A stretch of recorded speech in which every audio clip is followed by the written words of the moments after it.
Picture the Earth as it was 4.5 billion years ago. A molten sphere spinning through the cosmic void, its surface a churning sea of fire and stone. No life stirred in those primordial flames. No consciousness gazed up at the star-drunk sky. Yet somewhere in the vast expanse of time that followed, something extraordinary happened. Life emerged from the chemical soup of ancient oceans. It learned to think, to build, to dream of tomorrow. We call ourselves the first civilization on Earth, Homo sapiens, the wise ones. We point to our cities, our monuments, our brief 10,000-year dance with agriculture and astronomy, and declare ourselves the pioneers of consciousness on this blue-green world. But what if we are wrong? The morning sun rises over the Sahara Desert, painting the endless dunes in shades of gold and amber.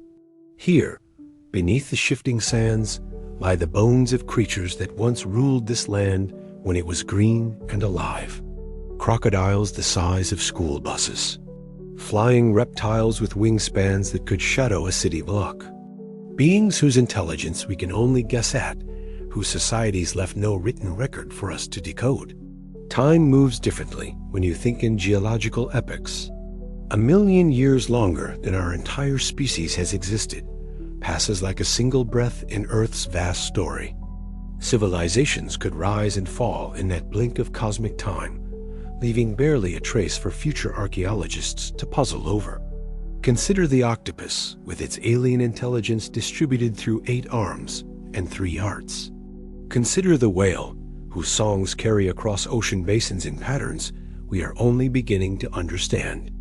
Consider the crows that fashion tools, the elephants that mourn their dead, the dolphins that call each other by name.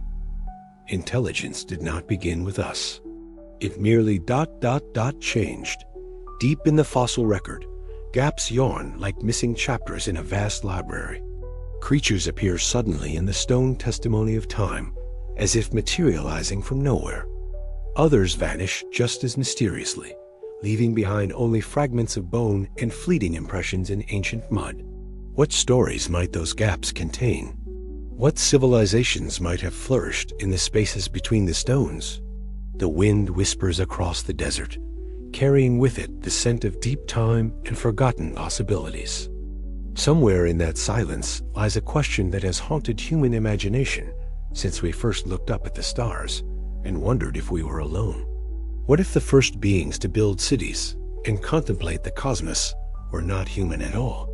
What if they had scales instead of skin, or breathed water instead of air, or perceived reality through senses we cannot even imagine?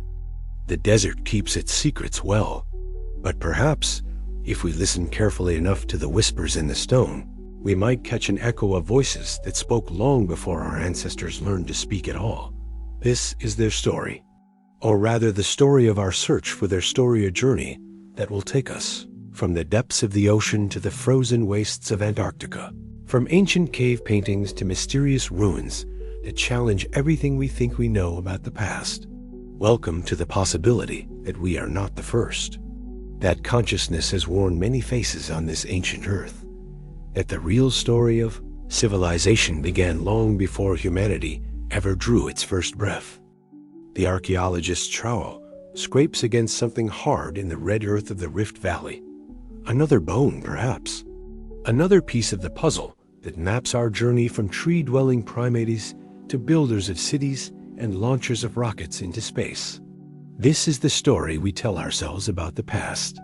A neat progression from simple to complex, from primitive to sophisticated.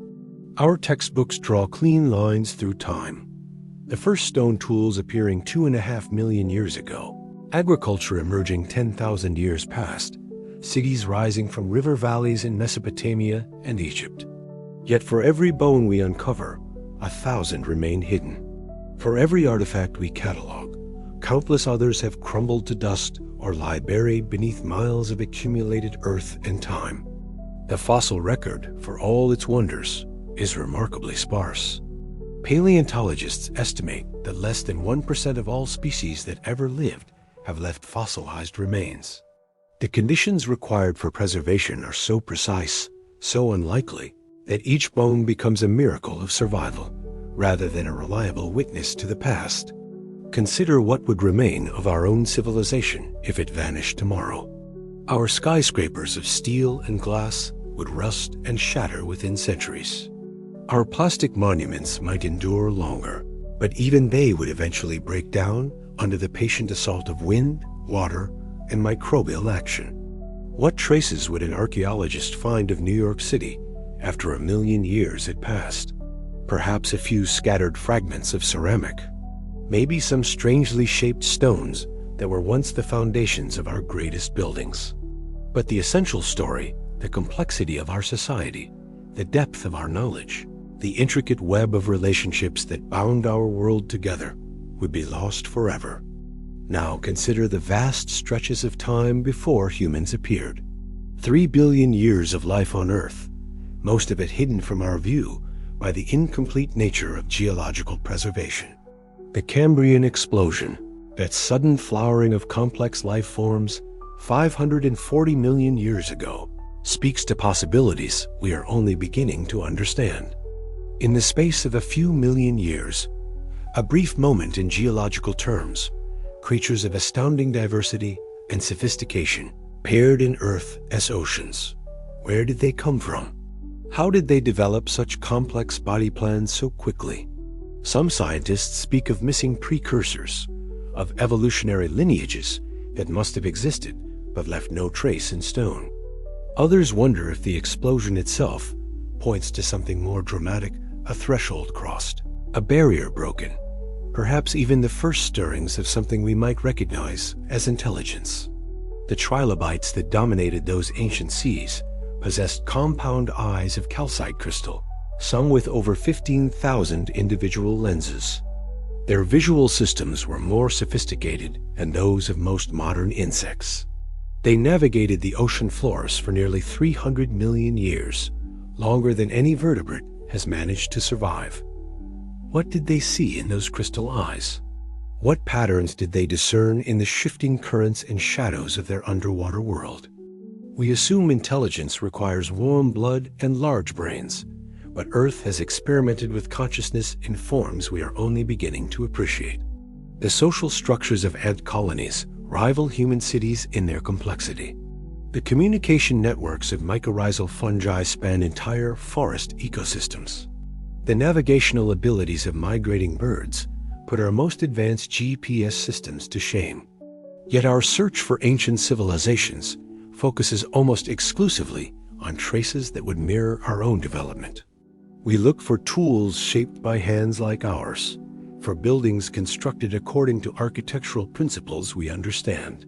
What if the first civilization built with materials we haven't learned to recognize? What if their tools were biological rather than mechanical? What if their greatest achievements lay not in stone monuments, but in the manipulation of living systems, the orchestration of ecological networks, the development of symbiotic relationships that transformed entire continents? The bones beneath the soil whisper of possibilities we have barely begun to consider. Each gap in the fossil record opens a window into deep time, into eras when Earth conducted experiments with consciousness that we can only guess at. Meanwhile, the red earth of the Rift Valley continues to yield its secrets. But perhaps the most important discovery awaits not in what we find, but in learning to ask different questions about what we haven't found yet. December 22nd, 1938. The Indian Ocean rolls beneath a fishing trawler off the coast of South Africa, its waves holding secrets that paleontology textbooks had declared impossible. Marjorie Courtenay-Latimer, a young museum curator, receives a telephone call that will rewrite the history books. A fisherman has hauled up something extraordinary in his nets, something that shouldn't exist. The creature lying on the dock measures nearly 6 feet long, its body covered in armored scales that gleam like ancient coins. Its fins are unlike anything in modern ocean's thick, lobed appendages that look almost like primitive legs. Most startling of all, its very existence contradicts everything science believed about the deep past. This is a coelacanth, a fish that was supposed to have vanished 65 million years ago. a casualty of the same catastrophe that ended the age of dinosaurs. For decades, paleontologists had studied coelacanth fossils, marveling at their unique anatomy and their place in the evolutionary story. These creatures were considered crucial links in the transition from sea to land, their lobed fins representing an early experiment in terrestrial locomotion. They were textbook examples of ancient life, safely relegated to museum displays and academic discussions. Yet here one swims, very much alive, in the blue-black depths of the Indian Ocean. The coelacanth's rediscovery sent shockwaves through the scientific community. Here was a living fossil, a creature that had remained virtually unchanged for hundreds of millions of years, surviving mass extinctions that wiped out countless other species. But the implications reach far beyond a single remarkable fish. If coelacanths could hide in Earth's depths for 65 million years, undetected by human science, what else might be down there? What other extinct lineages might still swim in the deepest trenches, or burrow in unexplored cave systems, or dwell in environments so remote that we have never thought to look? The ocean covers more than 70% of our planet's surface, yet we have explored less than 5% of its depths. The deep sea remains more mysterious than the surface of Mars. We have better maps of the lunar landscape than of our own ocean floors. In the crushing darkness of the abyssal plains, life takes forms that challenge our understanding of what is possible. Creatures glow with their own light, navigate by sensing electrical fields, survive in conditions that would instantly destroy most surface dwellers. Some deep-sea organisms show signs of intelligence that we are only beginning to recognize: complex social behaviors, problem-solving abilities, communication systems that span vast underwater distances. The coelacanth reminds us that Earth is a master at keeping secrets. Life finds ways to endure in hidden corners, in forgotten depths, in places where time moves differently than it does in the sunlit world above. What if other ancient lineages have survived in these hidden realms? What if consciousness itself has older roots than we suspect, flowing through biological channels we haven't learned to recognize? The deep ocean currents carry more than salt and nutrients. They carry the memory of deep time, the accumulated wisdom of eons spent in darkness. They connect all the world's waters in a single, vast circulatory system that has been flowing since before the first continents took shape. Somewhere in that circulation, in chambers carved from living rock and valleys deeper than the Grand Canyon, swim the descendants of Earth's first experiments with complex life. The coelacanth is just the beginning, a single note in a symphony of survival that has been playing in the deep for longer than we can imagine. As evening falls over the Indian Ocean, the descendants of those first coelacanths continue their ancient migrations through waters that have known no sunlight for millions of years. They carry in their genes the accumulated experience of surviving ice ages, asteroid impacts, and the rise and fall of entire geological eras. They are living proof that the past is not as finished as we thought, and that the story of life on Earth holds surprises we are only beginning to discover. In the limestone caves of Denisova, Siberia, the darkness holds fragments of a story that science is still learning to read. A fingertip bone, smaller than a penny, contains DNA that rewrites our understanding of who once walked this earth. The Denisovans, a sister species to modern humans and Neanderthals, they inhabited vast stretches of Asia for hundreds of thousands of years. Yet unlike their European cousins, they remain largely invisible to archaeology. No complete skeletons, no cave paintings, no obvious tools or settlements. They are ghosts in our genetic code traces of interbreeding that show up in the DNA of modern populations from Papua New Guinea to Tibet. Some humans today carry Denisovan genes that help them thrive at high altitudes, breathing thin air that would leave others gasping. But what were the Denisovans really like? How did they live? What did they build? What did they know? The fossil record offers tantalizing hints of other human cousins, other experiments in consciousness that walked Earth's paths before vanishing into the mists of deep time. Homo naledi, with their curious mix of primitive and modern features, deliberately buried their dead in the deepest chambers of South African caves. The ritual behavior suggests a kind of awareness, a recognition of mortality that we once thought unique to our own species. Homo floresiensis, the so-called hobbits of Indonesia, survived until as recently as 50,000 years ago, well into the era when modern humans were spreading across the globe. These diminutive people hunted dwarf elephants and giant rats on their island home, using stone tools and fire to shape their environment according to their needs. Each of these species represents a different answer to the question of what it means to be intelligent, what it means to be aware. They developed their own solutions to the challenges of survival, their own ways of organizing society, their own relationships with the natural world. Yet our knowledge of them remains fragmentary. A tooth here, a skull fragment there. Genetic traces woven through the chromosomes of their descendants. The vast majority of their story remains untold, lost to the patient erosion of time and the selective preservation of stone and bone.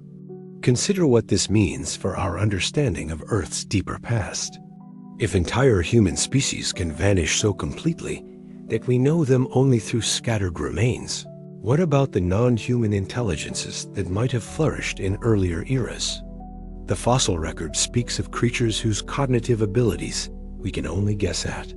Dolphins and whales, with their large brains and complex social structures, have been experimenting with consciousness for tens of millions of years.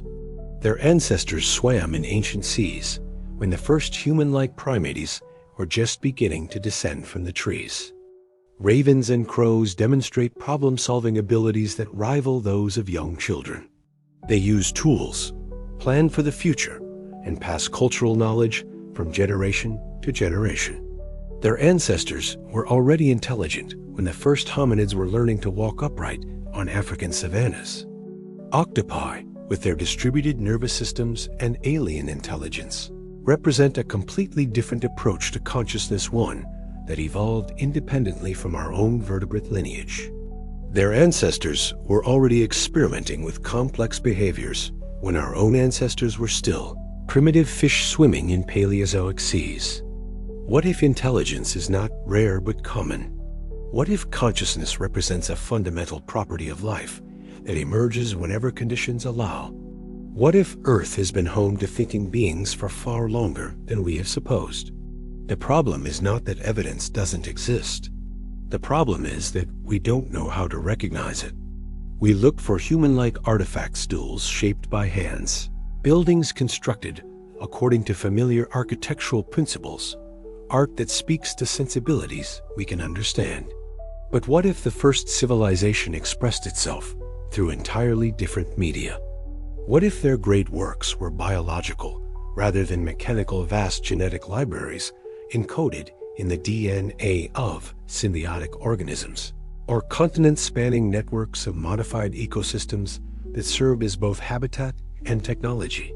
What if their monuments were not built but grown living structures that thrived for millions of years before, finally succumbing to climate change or evolutionary pressure? The echoes of such achievements might survive not in stone tablets or pottery shards, but in the strange distribution patterns of certain species, in the inexplicably sophisticated behaviors of seemingly simple organisms, in the deep geological signatures of environmental modifications that we have attributed to natural processes. As dawn breaks over the Siberian caves where Denisovan children once played and learned and dreamed, we are reminded that the story of consciousness on Earth is far more complex than our textbooks suggest. We are not the first to ask questions about the nature of existence. We are simply the latest in a long line of experiments with awareness, each one offering its own unique perspective on what it means to be alive and thinking in this vast, ancient world. The megalith stands alone in the Irish countryside, its weathered surface catching the first light of dawn. No inscription marks its origin. No legends explain its purpose. It simply is 30 tons of granite, shaped by unknown hands and raised against the sky in an age before memory. Across the globe, Similar monuments rise from earth and plain. Stonehenge in England, the Moai of Easter Island, the dolmens of Korea, the standing stones of Armenia. Each represents an enormous investment of time, energy, and coordinated labor. Each speaks to sophisticated knowledge of astronomy, engineering, and mathematics. Yet many of these structures predate the civilizations we credit with their construction. Gobekli Tepe in Turkey challenges everything archaeologists thought they knew about the development of human society. Its massive stone pillars, carved with intricate reliefs of animals and symbols, were erected more than 11,000 years ago, before agriculture, before pottery, before humans were supposed to be capable of such monumental architecture. The site was deliberately buried around 8,000 years ago, covered with tons of earth and forgotten, until German archaeologist Klaus Schmidt rediscovered it in the 1990s. Who built these extraordinary temples? Why did they bury them?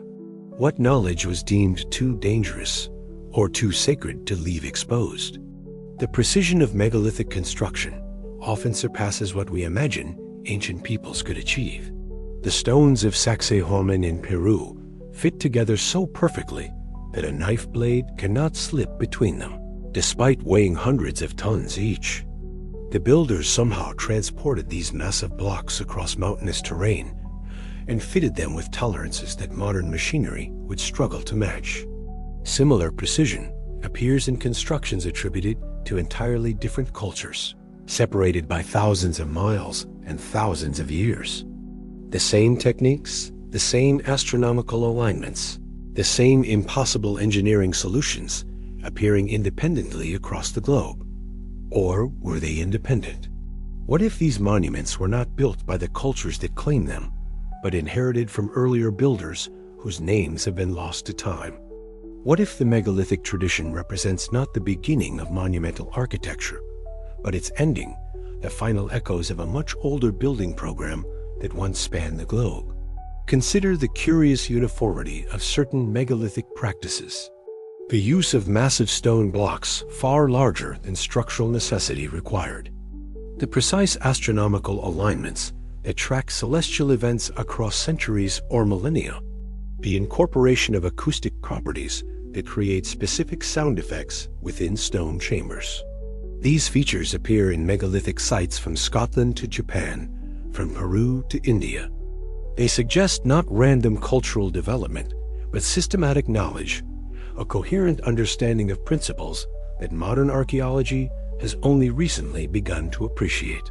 Some researchers propose that the megalithic builders possessed advanced knowledge of what we now call psychoacoustics, the effects of sound on human consciousness. Many stone circles and chamber tombs create powerful acoustic environments, amplifying certain frequencies while dampening others. Standing in these spaces, ancient peoples might have experienced altered states of consciousness, visions, or direct neural stimulation from carefully tuned sound waves. Other stones seem designed to interact with electromagnetic fields or seismic activity. They incorporate materials with specific electrical properties and are positioned along geological fault lines or underground watercourses. Some researchers detect patterns in their placement that suggest awareness of planetary energy grids invisible to the naked eye. This knowledge appears full-formed in the archaeological record. No developmental phase. No experimental structures showing gradual mastery of the techniques. The earliest megalithic sites often display the highest levels of sophistication, as if their builders already possessed complete understanding of principles that took modern science centuries to rediscover. What if the megalithic monuments are not human achievements at all, but inheritances from an earlier civilization whose builders understood aspects of physics, geology, and consciousness that we are only now beginning to glimpse? The stones themselves offer few clues to their original architects. Granite and sandstone preserve poorly compared to metals or organic materials. Any inscriptions might have weathered away millennia ago. Any technological artifacts might have corroded or decomposed beyond recognition. What remains are the monuments themselves, massive, precisely placed, aligned to track the movements of stars across epochs of time. They suggest builders who thought in geological timescales, who planned for civilizations that had not yet been born, who possessed knowledge sophisticated enough to encode astronomical cycles spanning thousands of years. The megalithic sites were clearly important to the human cultures that inherited them. These peoples added their own modifications, conducted their own ceremonies, buried their own dead in the shadows of the ancient stones. But the original builders, the architects who conceived and executed these impossible constructions, remain nameless. They left behind only their work. Monuments without inscriptions, engineering without explanation, knowledge without context. As twilight settles over the Irish countryside, the megalith stands as it has for millennia, a question mark carved in stone, a challenge to our assumptions about the past, a reminder that the story of consciousness on Earth may be far older and far stranger than we have dared to imagine. The rain begins to fall as the old fisherman prepares his nets beside the Black Sea. His grandfather taught him these waters, and his grandfather's grandfather, before that a chain of knowledge, stretching back through generations of men who read the moods of the sea like scripture. Tonight, the old man speaks of stories his people have always known. Stories of the time before, when this sea was smaller, when vast lands stretched where only water flows now. Stories of cities that sleep beneath the waves, of peoples who walked where fish now swim, of a great drowning that swallowed the world. Half a world away, Aboriginal elders share similar tales around flickering fires in the Australian outback. They speak of dreamtime floods that reshaped the coastlines, of sacred sites now lost beneath rising seas. Their songlines and visible paths across the landscape that encode 40,000 years of cultural memory include precise descriptions of geographical features now submerged beneath hundreds of feet of ocean. In the Pacific Northwest, Native American tribes tell of great waters that covered all but the highest mountain peaks. The Lakota remember when the Black Hills were islands in a vast inland sea. Hindu texts describe cyclic destructions by water that periodically cleanse the earth of accumulated knowledge and civilization. These are not isolated stories. They are variations on a theme that echoes through virtually every culture on Earth. The memory of catastrophic flooding, of worlds drowned, of humanity reduced to scattered survivors, clinging to mountaintops or floating in improvised vessels across endless waters. Modern geology confirms that such floods did occur. At the end of the last ice age, vast ice sheets covering North America and Europe began to melt catastrophically. Sea levels rose by more than 400 feet in a few thousand years, a geological instant. Coastlines that had been home to countless generations vanished beneath the waves. River valleys became arms of the sea. Entire continental shelves disappeared beneath the rising waters. But the flood myths speak of more than rising seas. They describe the drowning of civilizations, the loss of accumulated wisdom, the ending of golden ages when gods walked among mortals and the world operated according to different principles. What if these stories preserve memories not just of natural disasters, but of the destruction of Earth's first civilization? Consider the precision with which flood myths describe the process of inundation. The Sumerian epic of Gilgamesh details how the hero Utnapishtim survived a deluge that lasted 6 days and 7 nights, sent by the gods to destroy humanity for its corruption. The biblical account of Noah follows similar patterns, a righteous few preserved while the wicked world drowns. But perhaps most intriguingly, many flood myths describe the pre-Diluvian world as a place of advanced knowledge and technology. The Book of Enoch speaks of antediluvian peoples who possessed secret wisdom about astronomy, metallurgy, and divine mysteries. Hindu Puranas describe Dwapara and Satya, yugas as ages when humans lived for thousands of years and possessed supernatural abilities. These golden ages invariably end the same way through moral corruption that leads to divine punishment by water.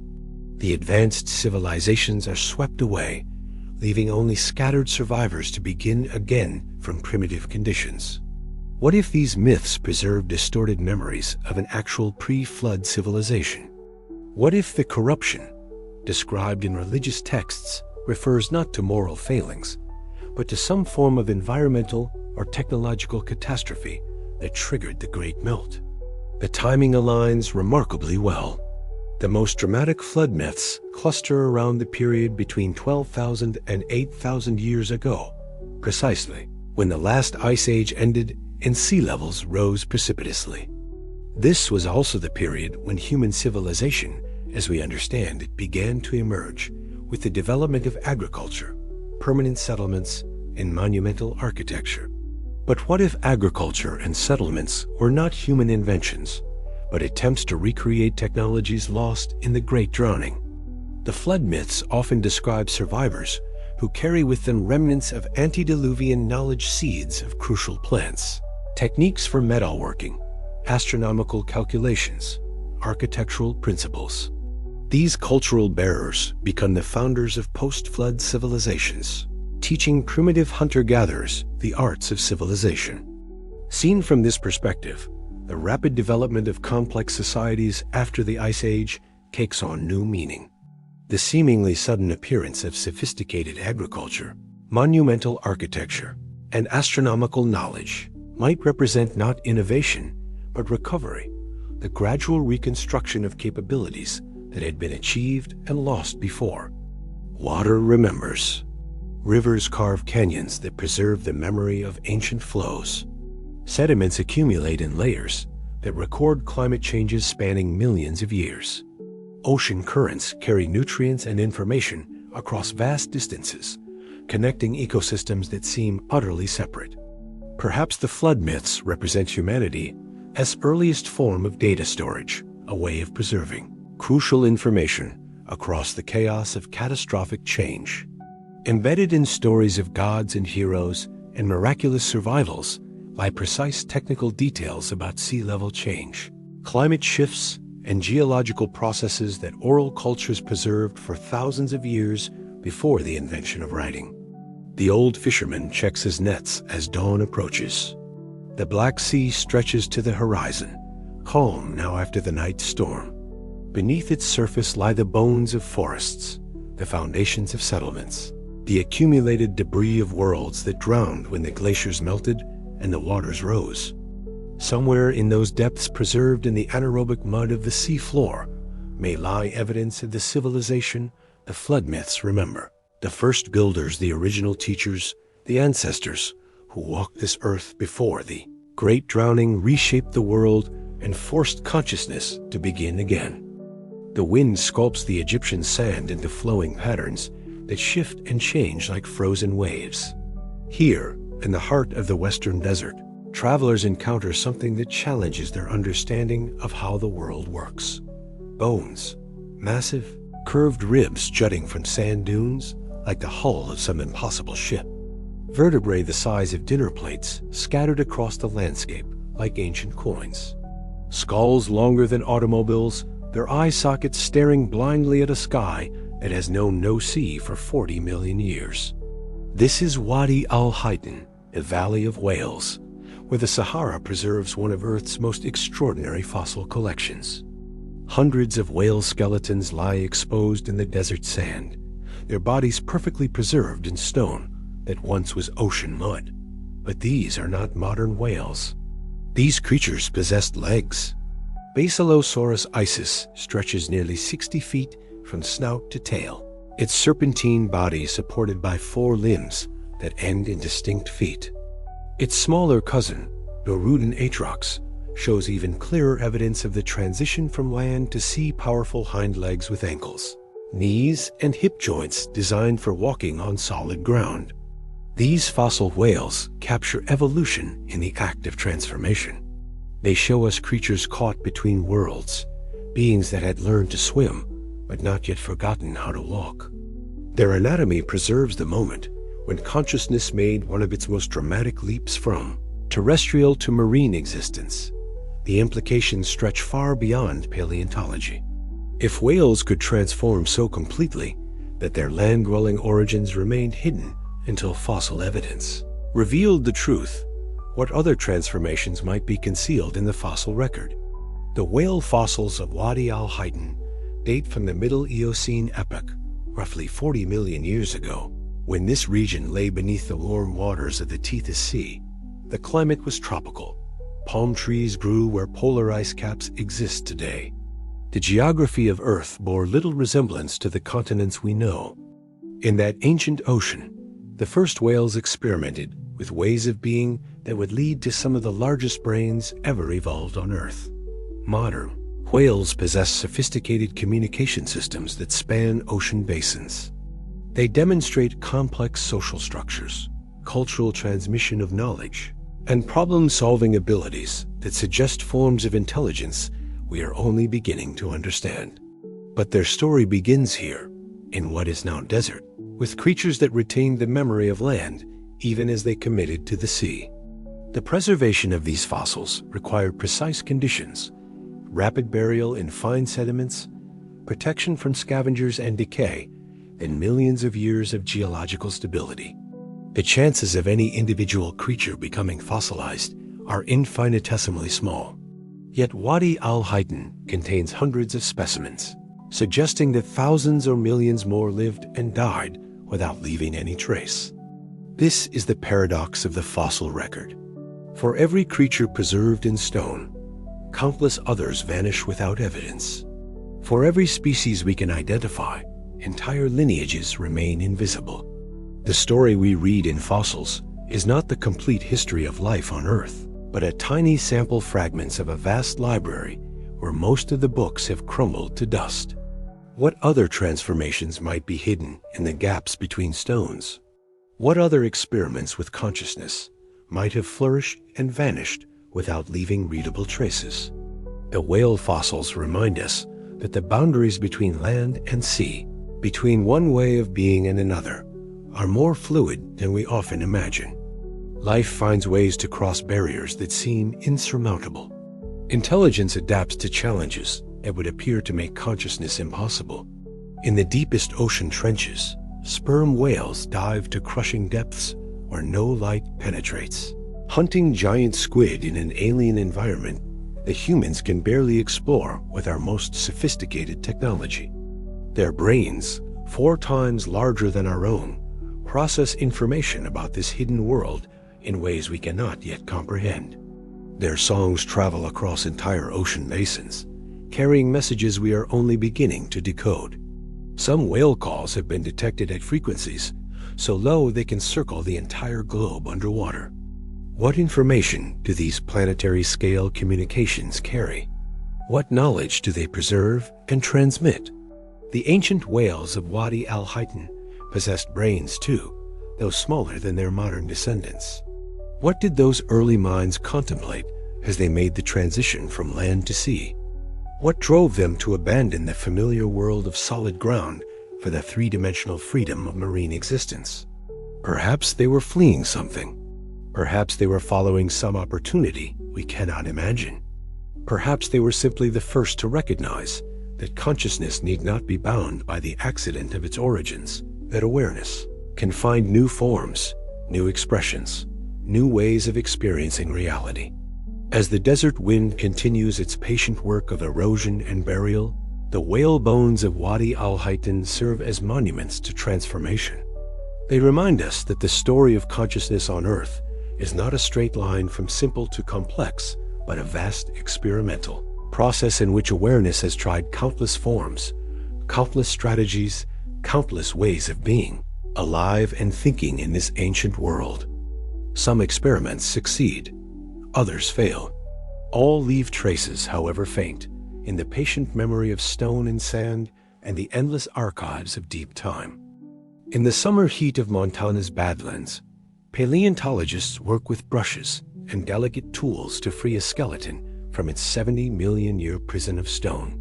The creature emerging from the rock lived in a world so alien that it challenges every assumption we make about consciousness, intelligence, and civilization. Triceratops, the 3-horned face that has become an icon of prehistoric life. But look closer at the skull, taking shape under patient excavation. The brain cavity reveals something unexpected, not the tiny, primitive organ we might expect, but a complex structure with enlarged regions associated with social behavior, spatial reasoning, and sensory processing. The fossil evidence paints a picture of creatures far more sophisticated than popular imagination suggests. Dinosaurs lived in complex social groups, raised their young with elaborate care, and demonstrated behaviors that suggest not just instinct but intelligence.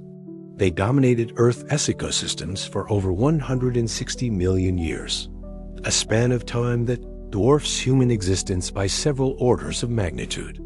What if some of them learned to think? The fossil record preserves tantalizing hints of dinosaurian intelligence. Truden, a late Cretaceous predator about the size of a large dog, possessed a brain-to-body ratio comparable to modern birds, and modern birds are among the most intelligent creatures alive today. Ravens can solve multi-step puzzles. Parrots engage in abstract reasoning. Crows manufacture tools and pass cultural knowledge to their offspring. Truden lived in complex social groups, built elaborate nests, and possessed sophisticated sensory equipment, including large eyes adapted for night vision and acute hearing. Its hands could manipulate objects with precision. Its brain showed development in areas associated with problem-solving and spatial awareness. But Truden was not unique. The fossil record reveals an entire spectrum of dinosaurian intelligence, from the pack-hunting strategies of dromaeosaurs to the complex social hierarchies of hadrosaurs. Some species built extensive nesting colonies that required coordination between hundreds of individuals. Others demonstrated tool use, problem-solving abilities, and communication systems sophisticated enough to coordinate group activities across vast territories.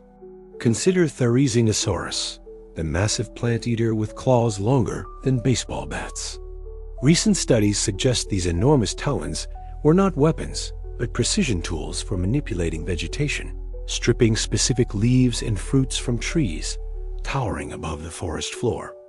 The delicate control required for such manipulation implies neural processing capabilities we are only beginning to appreciate.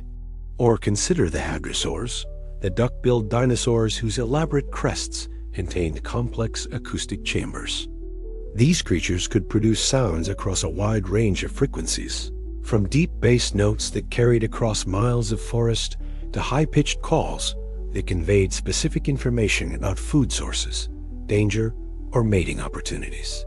The sophistication of their communication systems rivals that of modern whales and elephants. Some researchers push the speculation further. If dinosaurs could develop complex social behaviors, sophisticated communication, and advanced problem-solving abilities, what prevented them from developing technology? The answer might be nothing. Biological technology leaves different traces than mechanical engineering. Instead of metal tools and stone buildings, an intelligent species might develop living system symbiotic organisms that serve technological functions, modified plants that provide construction materials, trained animals that perform specialized tasks. Such a civilization would be nearly invisible to paleontology. Biological structures decay rapidly compared to inorganic materials. Even if dinosaur civilizations built cities of living wood and cultivated vast agricultural systems, the evidence would long since have rotted away, leaving only scattered hints and patterns of fossilization and extinction. But perhaps some hints remain. The sudden appearance of flowering plants during the Cretaceous period transformed Earth's ecosystems in ways that benefited dinosaurian herbivores. Was this evolution natural, or did it represent the first systematic agriculture dinosaur civilizations cultivating new plant varieties to support larger populations? The great extinction that ended the Mesozoic era eliminated not just dinosaurs, but entire ecological networks. What if those networks included not just predator-prey relationships, but complex technological symbiosis? What if the asteroid impact that carved the Chicxulub crater destroyed not just individual species, but entire civilizations based on biological rather than mechanical principles. The descendants of dinosaurs survive today as birds, and their intelligence continues to astonish researchers. New Caledonian crows manufacture hooks and probes from plant materials, then modify these tools to solve specific problems. They pass tool-making knowledge through cultural transmission, with different populations developing distinct technological traditions. African gray parrots demonstrate abstract reasoning abilities that rival those of young children. They can count, categorize objects by color and shape, and use language to communicate novel concepts. Some researchers argue that avian intelligence represents not a diminished echo of dinosaurian consciousness, but its continued evolution minds that have been thinking for over 160 million years.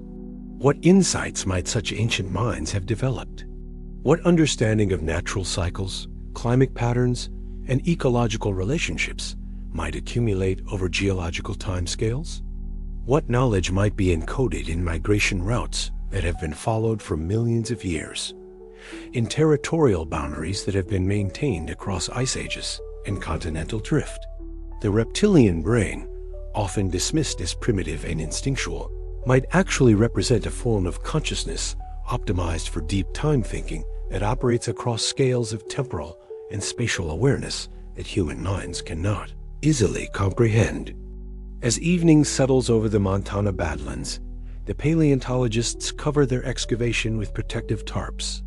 Tomorrow, they will continue the delicate work of freeing ancient bones from encompassing stone.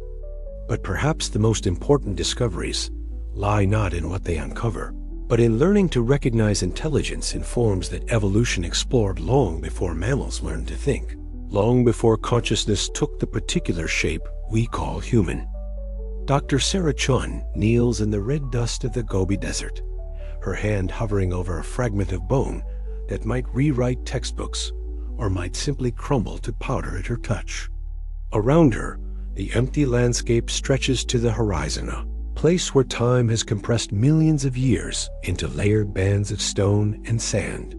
She is searching for evidence of life in an epoch that seems almost barren of fossils. The Middle Permian, 270 million years ago, when Earth hosted ecosystems unlike anything that exists today. Yet the fossil record from this period tells a frustratingly incomplete story, full of gaps that make paleontologists wonder what extraordinary creatures might have lived and died without leaving readable traces. This is the fundamental challenge of paleontology.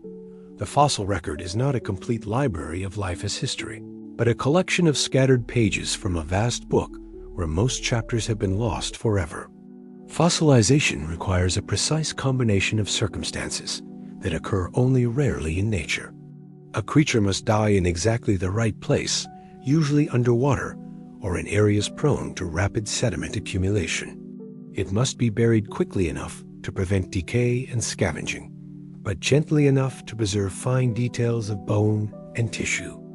The surrounding environment must remain chemically stable for millions of years, while minerals slowly replace organic material, creating stone copies of once living structures. The odds against any individual organism becoming fossilized are astronomical. Paleontologists estimate that less than 1% of all species that ever lived have left fossil evidence. For every dinosaur skeleton in a museum, millions of others decomposed without trace in ancient forests and plains. This statistical reality creates profound blind spots in our understanding of life's history. Entire ecosystems might have flourished without leaving readable evidence. Sophisticated behaviors, complex social structures, and even technological achievements might have developed and vanished without creating the kinds of traces that survive in stone. Consider the bias inherent in what does get preserved. Large animals with hard bones fossilize more readily than small creatures with soft bodies. Marine organisms have better preservation chances than terrestrial ones. Species that lived in environments with good preservation conditions are overrepresented compared to those that inhabited regions where fossilization rarely occurred. The result is a deeply skewed sample of ancient life. We know far more about marine reptiles than terrestrial ones, more about large predators than small prey animals, more about creatures with bones than those without. The fossil record preserves a zoological museum of exceptions, rather than a representative sample of how most ancient ecosystems actually functioned. But the gaps in fossilization create opportunities as well as limitations. They open spaces for speculation about what forms life might have taken during the vast expanses of time between preserved snapshots. Take the Carboniferous period, 300 million years ago, when Earth's atmosphere contained much higher levels of oxygen than today. In that oxygen-rich environment, insects grew to enormous sizes: dragonflies with wingspans of more than 2 feet, millipedes 8 feet long, spiders as large as dinner plates. The high oxygen atmosphere would have supported other metabolic experiments as well. Brains, which consume enormous amounts of energy, might have reached sizes and complexities impossible under normal atmospheric conditions. Yet the fossil record from this period preserves mostly the hard parts of insects and plants, giving us little insight into what kinds of intelligence might have evolved in those ancient, oxygen-rich ecosystems. The Cambrian explosion, 540 million years ago, demonstrates how quickly complex life can appear in the fossil record. Within a few million years, representatives of virtually every major animal phylum appeared in marine ecosystems around the world. The suddenness of this diversification suggests that complex evolutionary processes had been occurring for millions of years before leaving fossil traces. Hidden Precambrian, filled with soft-bodied experiments in consciousness that only occasionally left impressions in favorable conditions. Some of the most tantalizing gaps occur in terrestrial ecosystems. Life on land has a much sparser fossil record than marine environments, creating vast blind spots in our understanding of how consciousness evolved outside the ocean. The first forests, the first complex land animals, the first experiments with aerial flight, all are preserved only in fragmentary glimpses that hint at much larger stories. The problem becomes even more acute when we consider intelligence itself. Behavior fossilizes poorly. Social structures leave no direct traces in bone and stone. The artifacts of technology, if they existed in forms we don't recognize, might decay without leaving evidence that paleontologists would know how to interpret. A civilization based on biological rather than mechanical technology might be completely invisible to fossil preservation. Living architecture, cultivated ecosystems, trained symbiotic organisms all would decay rapidly compared to stone and metal. Even if ancient Earth hosted sophisticated non-human civilizations, their achievements might have vanished as completely as the societies of social insects, leaving only indirect traces in patterns of extinction and speciation that we might not recognize as artificial. The silence of the fossils is not evidence of absence, but evidence of the limits of preservation. It reminds us that the story of life on Earth is far more complex and varied than the fragments preserved in stone can tell us. Between the scattered bones and scattered moments lies the vast majority of life as actual history, daily experiences of billions of creatures whose stories remain forever unrecorded. Dr. Chun carefully wraps her bone fragment in protective foam and adds it to the day's collection. Each fossil represents a victory against impossible odds, a voice from the deep past that survived the silence to tell its story. But she knows that for every voice preserved, countless others have been lost to the patient work of time and weather, and the simple fact that life is too complex and varied to be captured completely in stone. As the desert wind continues its ancient work of burial and exposure, it creates new opportunities for fossilization, while simultaneously destroying evidence of the past. The fossil record is not a finished book, but an ongoing process, a conversation between life and stone that has been continuing for billions of years and will continue for billions more. The Aboriginal elder traces patterns in the red earth with a weathered finger, his voice carrying stories that have been passed down through 400 generations. Above, the Southern Cross wheels across the desert sky, just as it did when his ancestors first learned to read the messages written in starlight. Sky people, he says, pointing to constellations invisible to untrained eyes. They came from up there, taught the first people how to live on this country. Then they went back to the sky, but they're still watching. Half a world away, Hopi elders in the American Southwest tell similar stories around ceremonial fires. They speak of the star people who descended from specific constellations to share knowledge with early humanity. Their prophecies describe the return of these celestial teachers during times of great change and upheaval. The Dogon people of Mali possess astronomical knowledge that puzzles modern ethnographers. For centuries, they have known that Sirius, the brightest star in Earth's sky, has an invisible companion that orbits it every 50 years. They describe this companion star in terms that match precise modern observations, despite the fact that Sirius B cannot be seen without advanced telescopic equipment. These are not isolated examples. Cultures across the globe preserve remarkably detailed astronomical traditions that include information about stellar objects and celestial cycles that seem impossible for ancient peoples to have discovered through naked eye observation alone. The mystery deepens when we examine the consistency of these traditions. The same astronomical knowledge appears in cultures separated by vast distances and thousands of years. Star maps carved in stone at Lascaux Cave in France mirror stellar patterns recognized by Aboriginal Australians.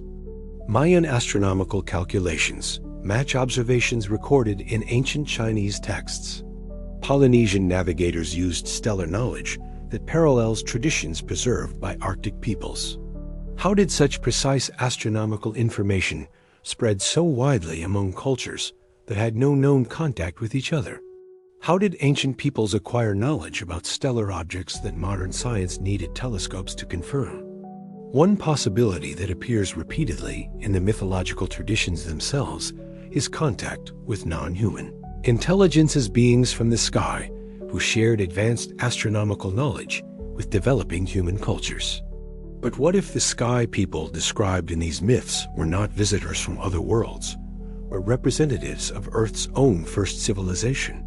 What if the astronomical traditions preserve memories of contact with indigenous beings who had achieved sophisticated understanding of celestial mechanics long before human intelligence fully awakened?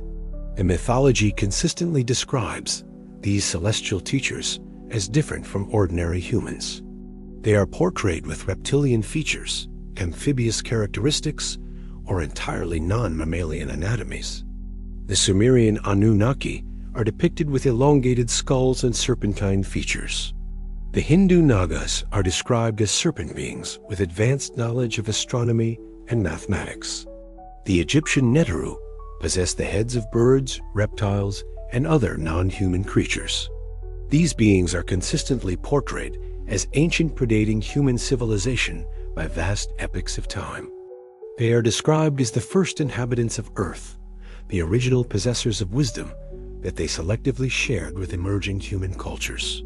What if these mythological accounts preserve accurate historical information about contact between early humans and representatives of a much older terrestrial civilization? The astronomical knowledge embedded in ancient traditions often focuses on celestial cycles that span thousands of years. The precession of the equinoxes, which causes the apparent positions of stars to shift gradually over a 25,920-year cycle, appears in mythologies worldwide. This cycle is far too long for any individual human culture to observe directly, yet it is encoded in architectural alignments, calendar systems, and religious traditions across the globe. Such long-term astronomical observations would be natural for a civilization that thought in geological rather than human timescales. A species with lifespans measured in centuries rather than decades, or with cultural traditions that remain stable for millions of years, might develop astronomical knowledge based on direct observation of celestial cycles that humans can only detect through mathematical calculation. The star maps preserved in cave paintings and megalithic sites show not just the positions of constellations as they appeared to ancient observers, but configurations that existed thousands of years before the artwork was created. The stellar alignments at sites like Gobekli, Tepe, and the pyramids of Giza point to star positions from epochs long before these structures were supposedly built. This temporal displacement suggests either incredibly sophisticated mathematical astronomy or direct observational knowledge extending much further back in time than conventional archaeology allows. Perhaps most intriguingly, many astronomical traditions describe the sky people as returning periodically to check on human development and share additional knowledge. These return cycles are often linked to specific astronomical events, the appearance of comets, rare planetary alignments, or the completion of long-term stellar cycles. If such beings still exist in hidden locations on Earth, their reappearance would naturally coincide with celestial events they had been observing for far longer than human civilization has existed. Their knowledge of astronomical cycles would allow them to predict optimal times for contact, moments when cosmic conditions favored communication, or when human development had reached stages requiring new guidance. The night sky above the Australian desert continues its ancient dance, the same patterns that have guided travelers and timekeepers for millions of years.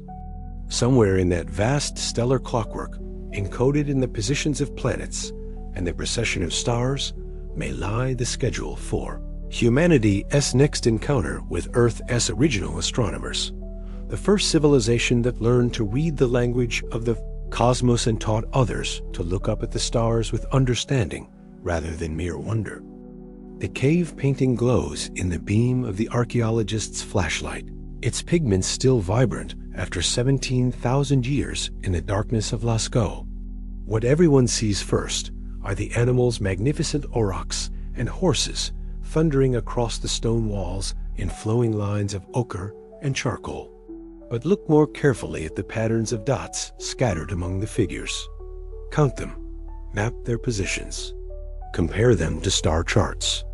Dr. Michael Rapping-Lewick of the University of Munich spent years analyzing these seemingly random marks before making an extraordinary discovery. The dots are not random at all. They form precise star maps, showing the positions of major constellations as they appeared in the European sky during the last ice age. The famous Hall of Bulls contains an accurate representation of the Pleiades star cluster, positioned exactly where it would appear relative to the constellation Taurus. The summer triangle formed by the bright stars Vega, Altair, and Deneb appears in correct proportion in another section of the cave. Most remarkably, the paintings show stellar positions from specific dates, as if the artists were recording particular astronomical events. Similar discoveries have been made in cave paintings across Europe and beyond. The red dots in El Castillo Cave in Spain, some of the oldest known cave art at over 40,000 years old, appear to map stellar configurations. Aboriginal rock art in Australia contains sophisticated astronomical information encoded in seemingly abstract patterns. Even the famous Nazca lines in Peru may represent star maps drawn on the landscape at a scale that can only be appreciated from above. This challenges everything we thought we knew about Ice Age intelligence. These were supposedly primitive hunter-gatherers, struggling to survive in a world of advancing glaciers and harsh climates. Yet they possessed astronomical knowledge sophisticated enough to create accurate star charts and maintain astronomical observations across generations. The precision of these ancient star maps suggests something even more remarkable. The cave painters were not just recording the positions of bright stars visible to the naked eye. They included fainter stars, stellar clusters, and even astronomical events like supernova's observations that would require sustained, systematic study of the night sky. Why would Ice Age peoples develop such sophisticated astronomy? Hunting and gathering do not require precise knowledge of stellar positions. Seasonal migrations can be guided by much simpler observations of sunrise and sunset positions. The complex astronomical knowledge embedded in cave paintings seems far beyond the practical needs of Paleolithic survival, unless the knowledge was inherited rather than developed independently. The star maps painted in European caves show configurations that were accurate 17,000 years ago, but would have been different when the paintings were actually created. This temporal displacement suggests the artists were either making incredibly sophisticated mathematical calculations to show how the sky appeared in the past, or they were copying information from much older sources. The second possibility is more intriguing. What if the Ice Age cave painters were preserving astronomical knowledge that had been passed down through oral tradition from a much earlier period? What if they were the keepers of ancient wisdom, carefully maintaining star maps created by previous civilizations? Some researchers have identified even older stellar configurations in the cave painting's star positions from 25,000 or even 30,000 years ago. At these temporal depths, we are looking at knowledge that predates not just recorded history, but the entire development of modern human culture as archaeologists understand it. The consistency of astronomical themes in cave art across vast distances also suggests systematic knowledge rather than independent discovery. The same stellar patterns appear in caves from Spain to Australia, despite being created by cultures that had no known contact with each other. Either astronomical observation was much more universal among ancient peoples than we have assumed, or they were all drawing from a common source of knowledge. The cave artists possessed other sophisticated skills that seem inconsistent with their supposed primitive status. The paintings demonstrate advanced understanding of perspective, shading, and three-dimensional representation. Some images use the natural contours of cave walls to create the illusion of movement, suggesting knowledge of psychological and optical principles that we consider quite advanced. Most mysteriously, many of the astronomical cave paintings are located in extremely difficult-to-reach locations, deep, underground chambers that require crawling through narrow passages or rappelling down vertical shafts. Why would people create such sophisticated artwork in places where it could rarely be seen? Perhaps the caves themselves served as primitive planetarium spaces, where astronomical knowledge could be preserved and transmitted in physical form. The darkness of deep caves eliminates visual distractions, creating an environment where painted star maps could be studied and memorized. The difficulty of access might have been intentional, ensuring that only serious students of astronomy would make the effort to reach the teaching chambers. Some caves show evidence of repeated use over thousands of years, with multiple layers of paintings created by different cultures. This suggests that certain locations were recognized as repositories of astronomical knowledge, maintained by successive generations who understood their importance, even if they didn't fully comprehend the information being preserved. The tradition of astronomical cave painting appears suddenly in the archaeological record and disappears just as abruptly. The oldest examples show the highest levels of sophistication, while later attempts seem to be crude copies that gradually lose accuracy and detail. This pattern suggests that the knowledge was being preserved rather than developed, maintained by cultures that recognized its importance without necessarily understanding its origins. As the archaeologist's flashlight traces the ancient star patterns on the cave wall, 17,000 years collapse into a single moment. The Ice Age artists who created these maps looked up at the same stars we see today, but they saw them with eyes that carried knowledge from an even deeper past. In their careful dots and lines, they preserved not just astronomical observations, but evidence of minds that had been watching the sky and understanding its patterns far longer than human civilization was supposed to exist. The satellite image reveals secrets that the desert wind has hidden for thousands of years. Beneath the endless dunes of the Sahara, radar penetrates the sand to expose the ghost of another world, a landscape of rivers and lakes, forests and grasslands, where water flowed and life flourished in abundance. This is the African humid period, a time between 11,000 and 5,000 years ago when the Sahara was green.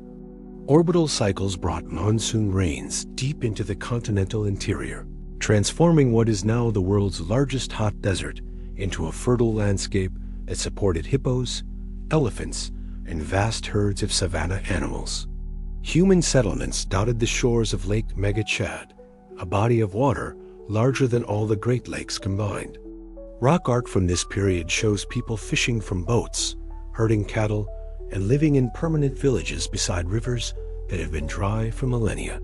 But recent discoveries suggest the Green Sahara hosted more than just early human cultures. In 2000, paleontologist Paul Sereno made headlines with the discovery of Sarcosuchus imperator in the Saharan fossil beds of Niger. This ancient crocodile measured over 40 feet in length and weighed as much as a small whale. Its massive skull, nearly 6 feet long, contained a bulbous growth on the snout that paleontologists initially interpreted as a sensory organ for detecting water vibrations. Further study revealed something more intriguing. The cranial capacity of Sarcosuchus was enormous for a reptile, suggesting a level of neural development that approaches what we see in large mammals. Its teeth showed wear patterns consistent with tool use, and its limb proportions indicated it was equally comfortable on land and in water. But Sarcosuchus was not alone. The Green Sahara hosted an entire ecosystem of giant reptiles with unusually large brain cases. Coprasuchus, the boar crocodile, possessed forward-facing eyes and powerful legs that made it an effective land predator. Anatosuchus, the duck crocodile, had a broad, flat snout adapted for filter feeding in shallow waters. These creatures lived in complex social groups, as evidenced by mass burial sites where dozens of individuals died together during seasonal droughts. The social structures required to coordinate such large groups suggest communication abilities and behavioral complexity that approach what we consider intelligence. What if the Green Sahara was not just an ecosystem, but a cradle of reptilian civilization? The evidence is circumstantial, but intriguing. Satellite surveys have identified thousands of stone circles scattered across the Sahara, most of them underwater or buried beneath sand dunes. These circles are too regular to be natural formations, too numerous to be random human settlements. They average about 30 feet in diameter, the perfect size for housing creatures the size of Sarcosuchus. Recent excavations at some of these sites have yielded puzzling artifacts, worked stones that show wear patterns consistent with tool use, but shaped in ways that make no sense for human hands. Scratched patterns on rock surfaces that might be symbolic communication, but following geometric principles unlike any human artistic tradition. Most intriguingly, some sites show evidence of controlled burning in patterns that suggest landscape management on a massive scale. Areas of the Sahara show clear signs that fires were deliberately set in geometric patterns to encourage the growth of specific plant communities. This kind of large-scale environmental engineering requires planning and coordination that goes far beyond instinctual behavior. The timeline for these activities corresponds precisely with the African humid period. As the climate changed and the Sahara began to dry out around 5,000 years ago, the stone circles show signs of abandonment. The mysterious artifacts disappear from the archaeological record. The evidence of landscape management ends abruptly. What happened to the creatures that may have created these patterns? Some may have migrated to remaining water sources in the Nile Valley or Lake Chad region. Others might have adapted to aquatic lifestyles in the rivers and wetlands of equatorial Africa.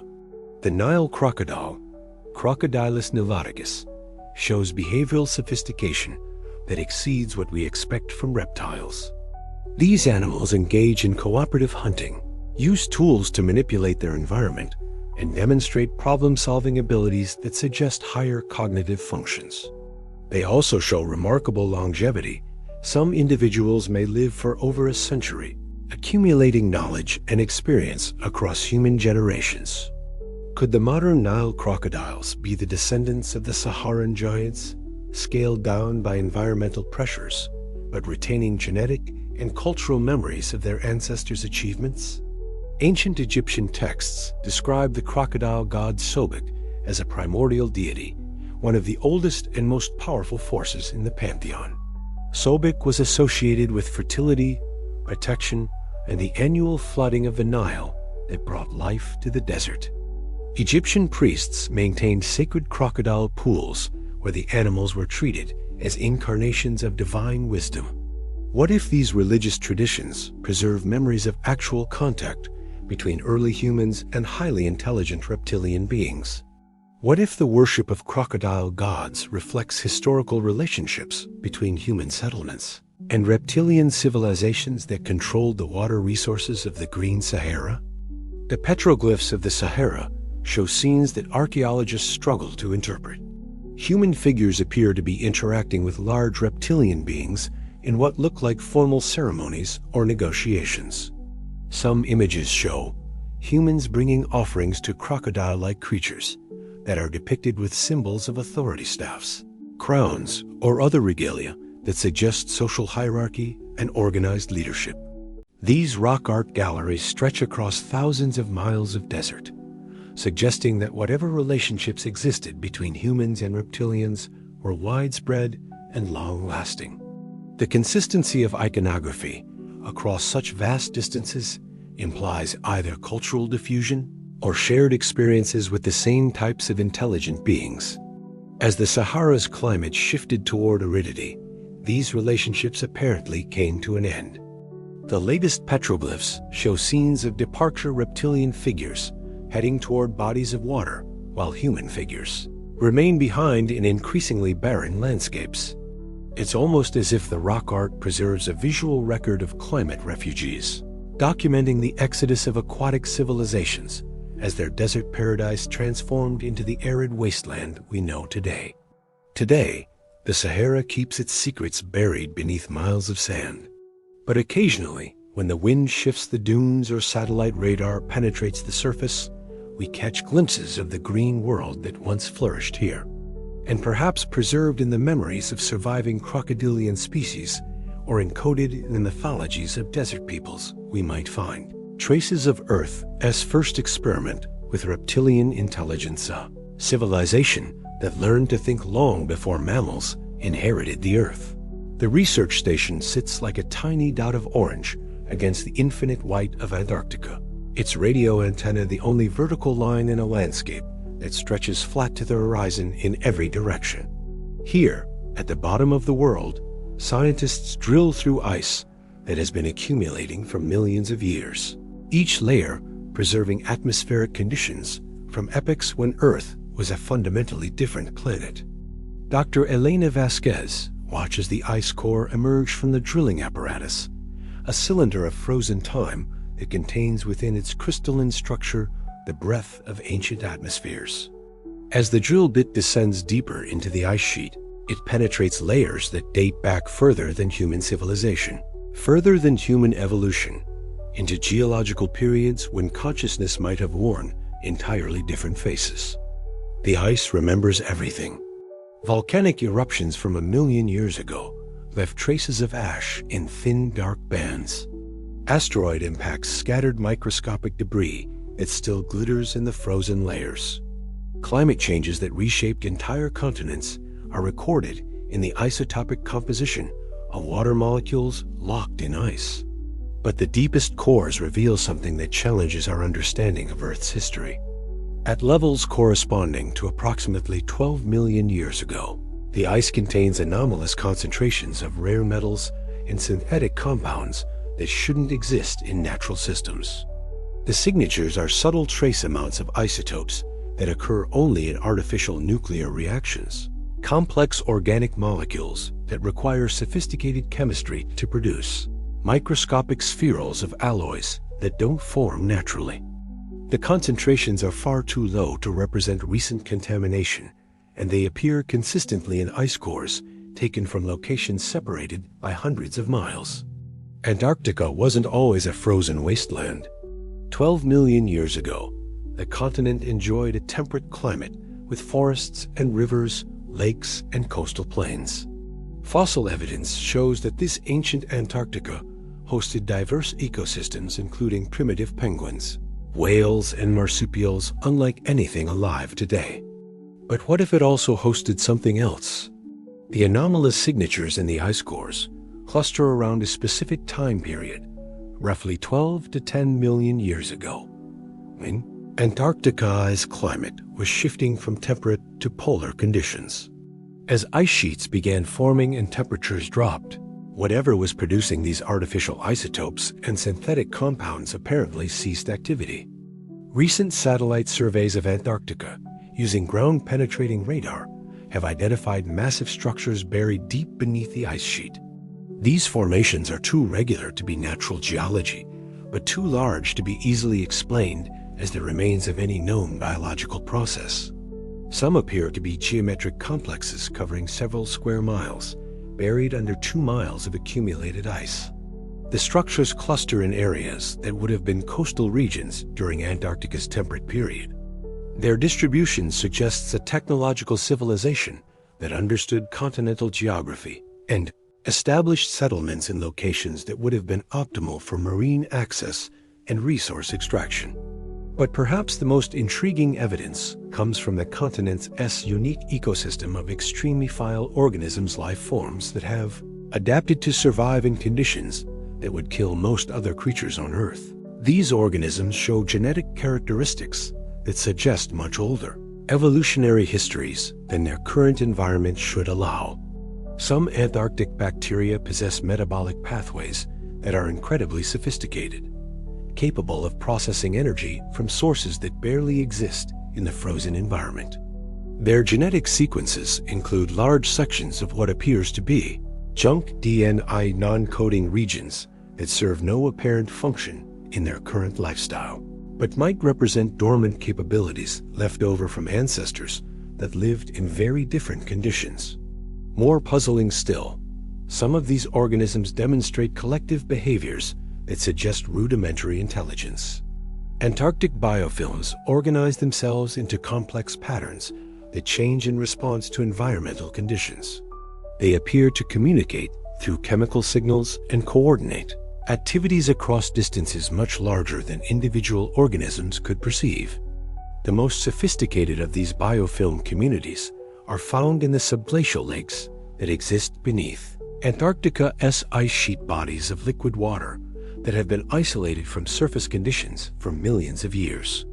These hidden lakes maintain temperatures above freezing due to geothermal heating from below and insulation provided by miles of ice above. Lake Vostok, the largest of these subglacial environments, has been sealed beneath the ice for at least 15 million years. Recent drilling projects that penetrated to the lake's surface found water containing microorganisms unlike anything in Earth's surface biosphere. Some of these organisms possess genetic sequences that don't match any known evolutionary lineages, as if they represent entirely separate experiments in the development of life. But the most remarkable discovery came from analysis of the lake's water chemistry. The dissolved minerals and trace compounds suggest that Lake Vostok once hosted much more complex ecosystems than the simple microbial communities found today. Chemical signatures point to the past presence of large multicellular organisms with metabolisms requiring sophisticated biochemical processing. What if these subglacial lakes preserve not just ancient microorganisms, but the remnants of a sophisticated aquatic civilization that retreated underground as Antarctica's climate changed? What if the artificial isotopes in the ice cores represent the industrial byproducts of beings that learned to survive in increasingly harsh conditions by moving their activities beneath the protective ice? The mythology of indigenous peoples from the southern hemisphere contains recurring references to a white land inhabited by ancient beings who possessed advanced knowledge of astronomy and navigation. These traditions describe contact with pale-skinned entities who emerge from icy regions to share wisdom about seasonal cycles and celestial navigation. Polynesian navigation traditions, which demonstrate sophisticated understanding of ocean currents and stellar positions, include references to knowledge received from ice dwellers who understood the movements of southern constellations invisible from tropical latitudes. The accuracy of this astronomical information suggests contact with beings who had been observing the southern sky from high latitudes for extended periods. What if these mythological accounts preserve memories of actual contact with representatives of Antarctica's hidden civilization? Beings who maintained astronomical observatories beneath the ice and occasionally emerged to share their accumulated knowledge with developing human cultures? The radio antenna at the research station continues to maintain contact with the outside world. But down here in the planetary deep freeze, time moves differently. The ice preserves not just ancient atmospheres, but ancient possibilities, evidence that consciousness may have found ways to survive conditions that would challenge even our most sophisticated technology. Somewhere beneath the miles of accumulated ice in the dark waters of hidden lakes, the descendants of Antarctica's first civilization might still be thinking, still observing, still waiting for surface conditions to improve enough for them to emerge once again into a world that has forgotten they ever existed. The hammer lies in its glass case, like an accusation against everything we think we know about the past. Discovered in London, Texas in 1936, embedded in rock formations dating to the Ordovician period, it presents an impossible challenge to conventional archaeology. The wooden handle has partially fossilized. The iron head shows a metallurgical composition that doesn't match any known ancient techniques, too pure, too refined, created using processes that supposedly weren't developed until modern industrial methods. Carbon dating of the wood gives an age of several thousand years, but the surrounding rock matrix formed over 400 million years ago. How does a human-manufactured tool end up embedded in stone that predates human evolution by hundreds of millions of years? This is the central mystery of parts out of place, artifacts, objects that challenge the timeline of technological development and raise disturbing questions about who might have been manufacturing sophisticated tools long before humans learned to work metal. The London hammer is not unique. Similar artifacts have been discovered in geological contexts that place them millions of years before their supposed invention. The Antikythera mechanism, recovered from a Greek shipwreck dating to the 1st century BCE, contains bronze gears precise enough to predict astronomical events decades in advance. The Baghdad battery, discovered in Iraq, appears to be an electrochemical cell capable of producing electric current 2,000 years before. Alessandro Volta invented the first modern battery. Each discovery forces the same uncomfortable question. Were these objects created by unknown human civilizations that achieved advanced technology much earlier than we believed possible? Or do they represent the work of non-human intelligences that preceded us entirely? The metallurgy of the London hammer provides intriguing clues. Analysis shows that the iron contains virtually no sulfur or phosphorus impurities that are almost impossible to eliminate using ancient smelting techniques. The metal structure suggests it was created in a controlled atmosphere that prevented oxidation during formation, a process that requires sophisticated understanding of chemistry and precise temperature control. Modern attempts to recreate the hammer's metallurgy have proven difficult even with contemporary industrial equipment. The level of purity and the specific crystalline structure of the metal suggest manufacturing techniques that are more advanced than what most ancient civilizations are supposed to have possessed. But perhaps the most puzzling aspect of the hammer is its condition. Despite being embedded in rock for potentially millions of years, the metal shows no signs of rust or corrosion. The iron appears to have been treated with some kind of preservation process that modern science doesn't fully understand. Similar preservation anomalies appear in other parts. The Iron Pillar of Delhi, dating to approximately 400 CE, stands over 20 feet tall and shows virtually no corrosion despite 16 centuries of exposure to India's monsoon climate. Chemical analysis reveals that the iron contains phosphorus compounds that create a protective coating, but the concentration and distribution of these compounds suggests manufacturing techniques that weren't supposed to exist until the industrial age. The Baghdad battery demonstrates sophisticated understanding of electrochemistry. The device consists of a ceramic jar containing a copper cylinder and an iron rod, arranged in a configuration that produces electrical current when filled with an acidic solution. Testing has confirmed that the device can generate approximately 1 volt of electricity, enough to power small electronic devices or to provide the current needed for electroplating. But electroplating wasn't invented until the 19th century, and the chemical knowledge required to create effective electrolytes wasn't supposed to exist in ancient Mesopotamia. Yet archaeological evidence suggests that ancient metalworkers used electrical current to apply thin coatings of precious metals to jewelry and decorative objects, a technique that requires not just the ability to generate electricity, but sophisticated understanding of how electrical current affects chemical reactions. The Antikythera mechanism represents perhaps the most sophisticated example of ancient technology.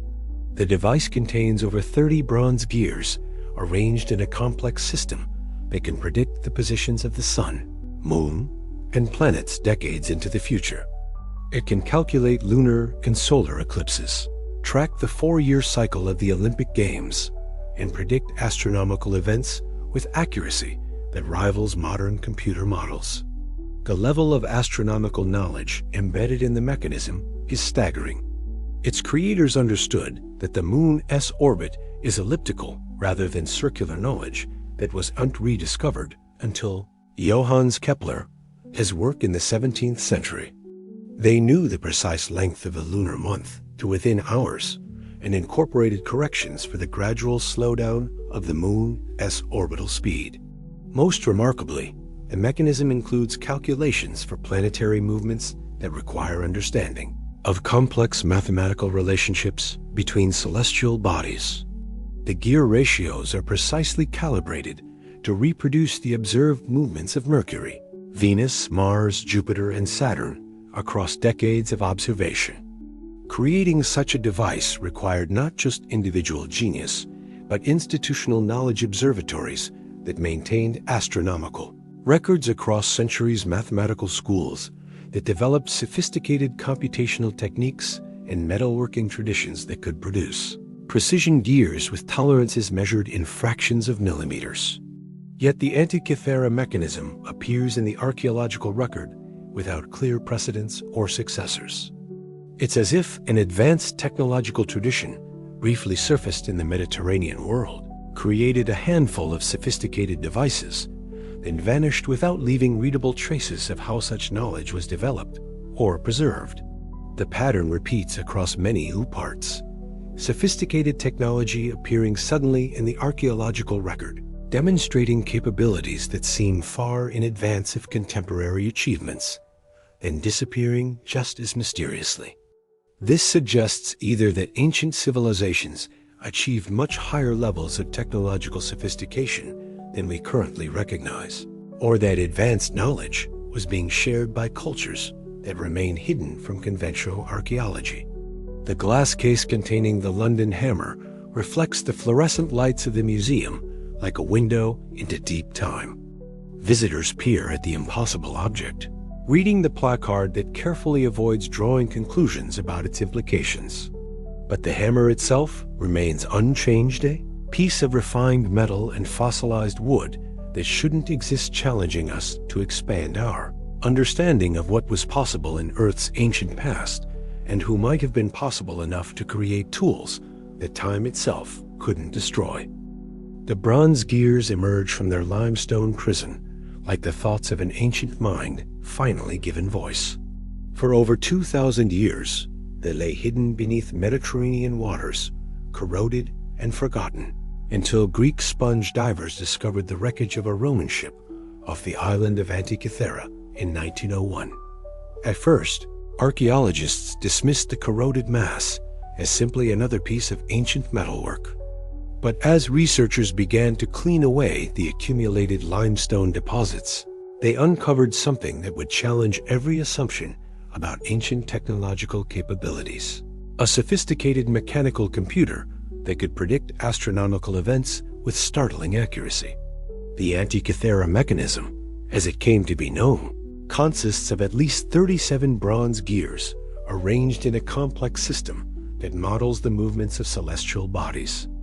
Turn the main crank, and the device calculates the positions of the sun, moon, and planets for any given date. It predicts lunar and solar eclipses decades in advance. It tracks the 4-year cycle of Olympic Games and the varying lengths of months in different Greek calendars. The precision is breathtaking. The gear ratios are calibrated to astronomical observations, accurate to within hours over periods of decades. The mechanism incorporates corrections for the elliptical orbit of the moon, knowledge that wasn't supposed to exist until Johannes Kepler's discoveries in the 17th century. But perhaps the most remarkable aspect of the device is what its existence implies about the technological capabilities of ancient Mediterranean civilizations. Creating the Antikythera mechanism required not just individual genius, but sophisticated manufacturing infrastructure, advanced metallurgy, precision toolmaking, and institutional knowledge that could maintain astronomical observations across centuries. The bronze gears are cut with tolerances that approach the limits of hand manufacturing.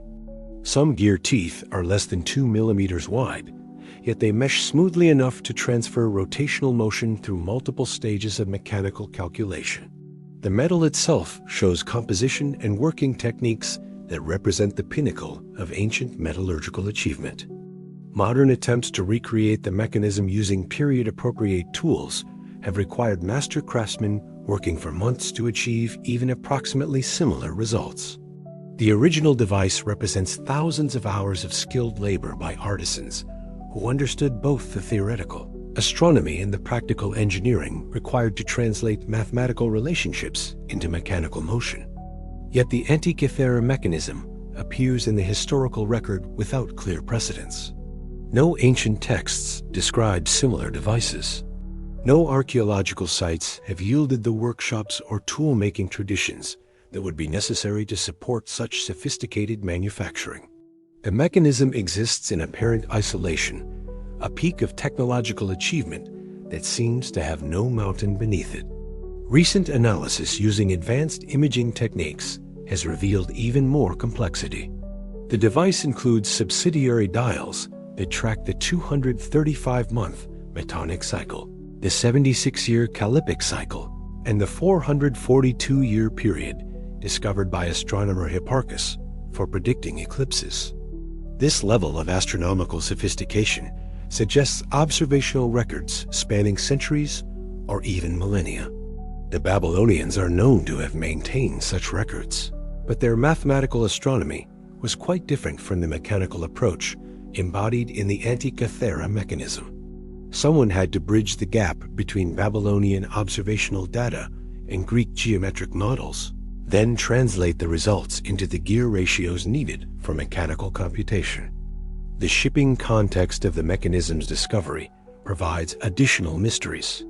The Roman vessel that carried it also contained luxury goods from across the Mediterranean, bronze and marble statues, jewelry, coins, and artwork representing the finest craftsmanship of multiple cultures.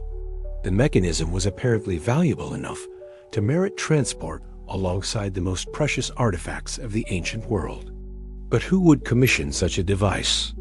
What use would it serve that would justify its enormous cost in materials and skilled labor? Modern reconstruction suggests the mechanism was probably too delicate for practical navigation and too complex for simple timekeeping. It appears to have been designed primarily as a demonstration device, a way of displaying astronomical knowledge in mechanical form. Some researchers suggest the mechanism was created for educational purposes, perhaps as a teaching tool for advanced students of astronomy and mathematics. Others propose it served ritual or ceremonial functions, embodying cosmic knowledge in a form that could be manipulated and displayed during religious or political ceremonies. But the most intriguing possibility is that the Antikythera mechanism represents not innovation, but preservation, an attempt to encode sophisticated astronomical knowledge in mechanical form, so it could survive cultural disruptions that might destroy libraries and schools. The device was created during a period of political upheaval in the Mediterranean world. Greek city-states were losing their independence to Roman expansion. Traditional centers of learning were being disrupted by war and cultural change. Advanced knowledge that had been maintained by institutions for centuries was at risk of being lost. Encoding this knowledge in mechanical form would have made it more likely to survive. Libraries burn, scholars die, political systems collapse. But a well-made mechanism could continue functioning for generations, preserving astronomical calculations in a form that could be rediscovered and decoded by future civilizations that had lost the original theoretical foundations. From this perspective, the Antikythera mechanism might represent an ancient form of insurance policy, a way of protecting crucial knowledge against the possibility of civilizational collapse. Its creators may have recognized that they were living at the end of an age of intellectual achievement and wanted to ensure that their most important discoveries would survive into an uncertain future. The bronze gears continue their eternal dance in museum displays around the world, their mechanical calculations frozen in time, but still comprehensible to minds that understand the mathematics of celestial motion. They remind us that knowledge is fragile, that civilizations can achieve remarkable heights of sophistication, and that the most important discoveries may survive not in books or monuments, but in the patient testimony of machines that embody wisdom in forms too subtle for casual observers to recognize. The submersible descends through layers of blue that darken toward black, its lights carving a narrow tunnel through water that has known no sunlight for thousands of years. At 120 feet below the surface off the coast of Yonaguni Island, the seafloor reveals structures that challenge everything we think we know about ancient human capabilities. Massive stone terraces rise from the ocean bottom in perfect geometric formations. Right angles cut with precision that would challenge modern stonemasons. Staircases and platforms arranged in architectural relationships that speak of planning and purpose. Channels carved in straight lines that suggest sophisticated understanding of water flow and drainage. Dr. Masaaki Kimura has spent decades studying these underwater ruins, mapping their dimensions and analyzing their construction techniques.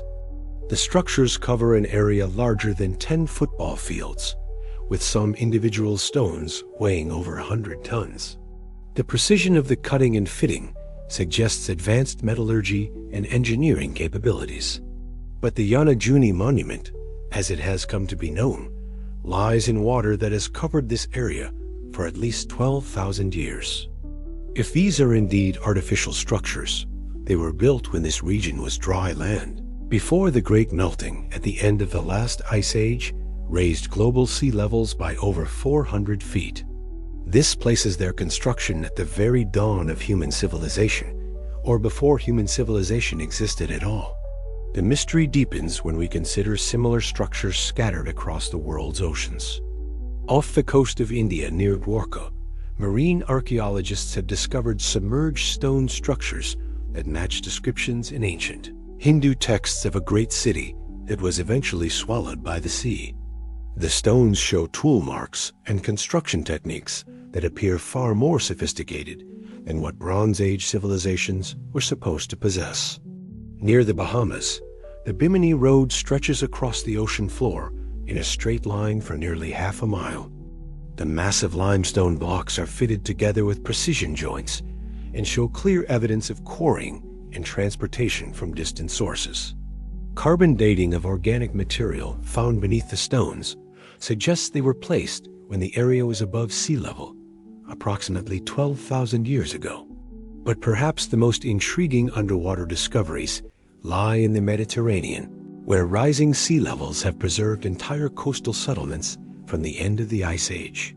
Off the coast of Alexandria, archaeologists have mapped submerged ruins that include massive stone blocks, columns, and architectural elements arranged in patterns that suggest sophisticated urban planning. These underwater sites share certain characteristics that distinguish them from known ancient human settlements. The stone blocks are often much larger than necessary for structural purposes. The construction techniques show precision that exceeds what we expect from contemporary land-based archaeology. Most puzzling of all, many of these underwater ruins show no clear cultural affiliation, no pottery, no inscriptions, no artistic elements that would link them to known human civilizations. The engineering sophistication of these structures raises profound questions about their builders. Moving 100-ton stone blocks requires advanced understanding of leverage, transportation, and precision cutting. The underwater sites show evidence of sophisticated water management systems, including channels, drains, and what appear to be dock facilities designed for large vessels. Some researchers have suggested that these structures represent the work of previously unknown human civilizations that achieved remarkable technological sophistication during the Ice Age, then vanished when rising seas destroyed their coastal settlements.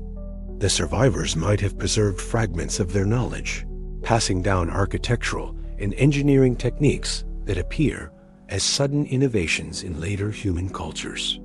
But another possibility suggests itself when we examine the non-human characteristics of these underwater ruins. The proportions of doorways and passages often seem wrong for human use, too large in some cases, too small in others.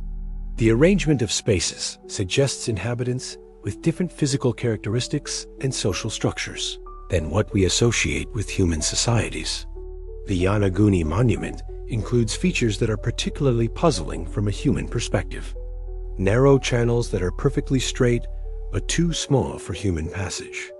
Platform arrangements that would be difficult for bipedal creatures to navigate efficiently.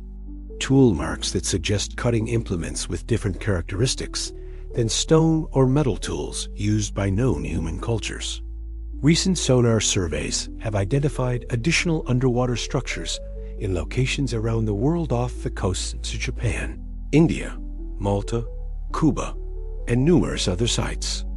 Many of these discoveries are too recent for thorough archaeological investigation, but preliminary observations suggest construction techniques and architectural principles that differ significantly from known human building traditions. The global distribution of these sites suggests either a worldwide civilization that was lost to rising seas, or multiple independent civilizations that shared similar advanced technologies. The consistency of certain design elements across vast distances implies either cultural contact or common origins that predate the geographical isolation of these regions. Most intriguingly, some of the underwater structures appear to be deliberately submerged rather than accidentally flooded. Channels and passages that make sense only if they were designed to function underwater. Stone arrangements that would create specific water flow patterns. Features that suggest the builders understood and planned for aquatic conditions. This raises the possibility that some underwater ruins were created by beings that were equally comfortable in terrestrial and marine environments. Amphibious civilizations that built both above and below the waterline, using the ocean not as a barrier, but as a highway connecting far-flung settlements and resources. Ancient mythologies from around the world describe such amphibious beings, creators who emerged from the sea to teach early humans the arts of civilization, then returned to underwater cities when their work was complete. The Sumerian Oannes, the Hindu Matsya, the Greek Triton, and numerous other mythological figures share characteristics that suggest memories of actual contact with aquatic intelligences. As the submersible's lights sweep across the stone terraces of Yonaguni, revealing architectural precision that challenges our understanding of ancient capabilities, we are reminded that the ocean covers more than 70% of Earth's surface, yet remains largely unexplored.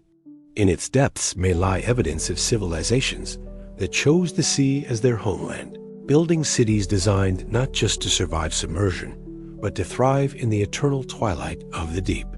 The water holds its secrets well, but occasionally it offers glimpses of possibilities we have barely begun to consider, that consciousness may have found its first home not on dry land, but in the flowing realm where life itself began, and where the first minds may have learned to think in currents deeper than time. The carved stone stela stands in the humid heat of a Guatemalan jungle, its surface crowded with figures that bridge the gap between history and impossibility. Mayan glyphs describe rulers who lived for centuries, possessed supernatural powers, and maintained contact with beings that descended from the sky in vehicles of fire and smoke. But look more closely at the carved portraits of these legendary kings. They have elongated skulls that dwarf human proportions. Their faces show features that seem more reptilian than mammalian scaled skin, slit-pupilled eyes, and cranial ridges that have no analog in human anatomy. These are the serpent kings of Maya mythology, rulers who supposedly governed during the Golden Age before human civilization, when gods walked the earth and taught primitive peoples the arts of astronomy, agriculture, and architecture. Similar figures appear in mythologies around the world. The Naga kings of Hindu tradition are described as serpent beings with human-like intelligence who ruled vast, underground kingdoms and possessed advanced knowledge of mathematics, medicine, and metallurgy. The Anunnaki of Sumerian texts are portrayed with elongated skulls and reptilian features, credited with teaching humanity the fundamental technologies of civilization. Egyptian mythology speaks of the Neteru, the first rulers of Egypt, who possessed the heads of animals and birds and ruled for thousands of years before human pharaohs took power. Chinese legends describe the dragon kings who controlled the weather and the rivers, maintaining celestial order through their mastery of natural forces. What if these myths preserve accurate historical memories of Earth's first intelligent species beings that evolved from reptilian rather than mammalian lineages and achieved sophisticated civilization long before human consciousness awakened? The fossil record shows that reptiles dominated Earth's ecosystems for over 200 million years before the rise of mammals. During the Mesozoic era, dinosaurs and their relatives evolved complex social structures, sophisticated communication systems, and behavioral adaptations that suggest levels of intelligence approaching what we see in modern mammals. Some species showed clear evidence of advanced cognitive abilities. Truden possessed a brain-to-body ratio comparable to modern birds and demonstrated tool use, problem-solving skills, and complex social behaviors. Dromaeosaurs hunted in coordinated packs using strategies that required communication and planning. Large herbivores, like Parasaurolophus, developed elaborate acoustic systems for long-distance communication across their territories. But the mythological serpent kings are described as surviving the great extinction that ended the age of dinosaurs. Hindu texts speak of Naga civilizations that retreated underground during periods of cosmic catastrophe, emerging only occasionally to interact with surface-dwelling humans. Sumerian accounts describe the Anunnaki as returning periodically from hidden refuges to guide human development during crucial transitions. What if some reptilian lineages survived the Cretaceous extinction by adapting to underground or aquatic environments that buffered them from the climate changes that destroyed their surface-dwelling relatives? The mythology consistently describes these serpent beings as possessing lifespans far exceeding human limits. Naga kings are said to live for thousands of years, accumulating knowledge and experience across geological timescales. The Sumerian king list records rulers with reigns lasting tens of thousands of years, far beyond any biological possibility for human organisms. Extended lifespans would provide enormous advantages for developing sophisticated knowledge systems. Individuals could accumulate centuries of direct observation about astronomical cycles, climate patterns, and ecological relationships. Scientific knowledge could advance through continuous investigation rather than the interrupted progress that characterizes human scholarship. Long-lived beings would also develop very different relationships with time and change. They would think in geological rather than generational timescales, making decisions and implementing projects that might take centuries to complete. Their civilizations would prioritize long-term stability over rapid innovation, leading to technological traditions that could persist for millions of years.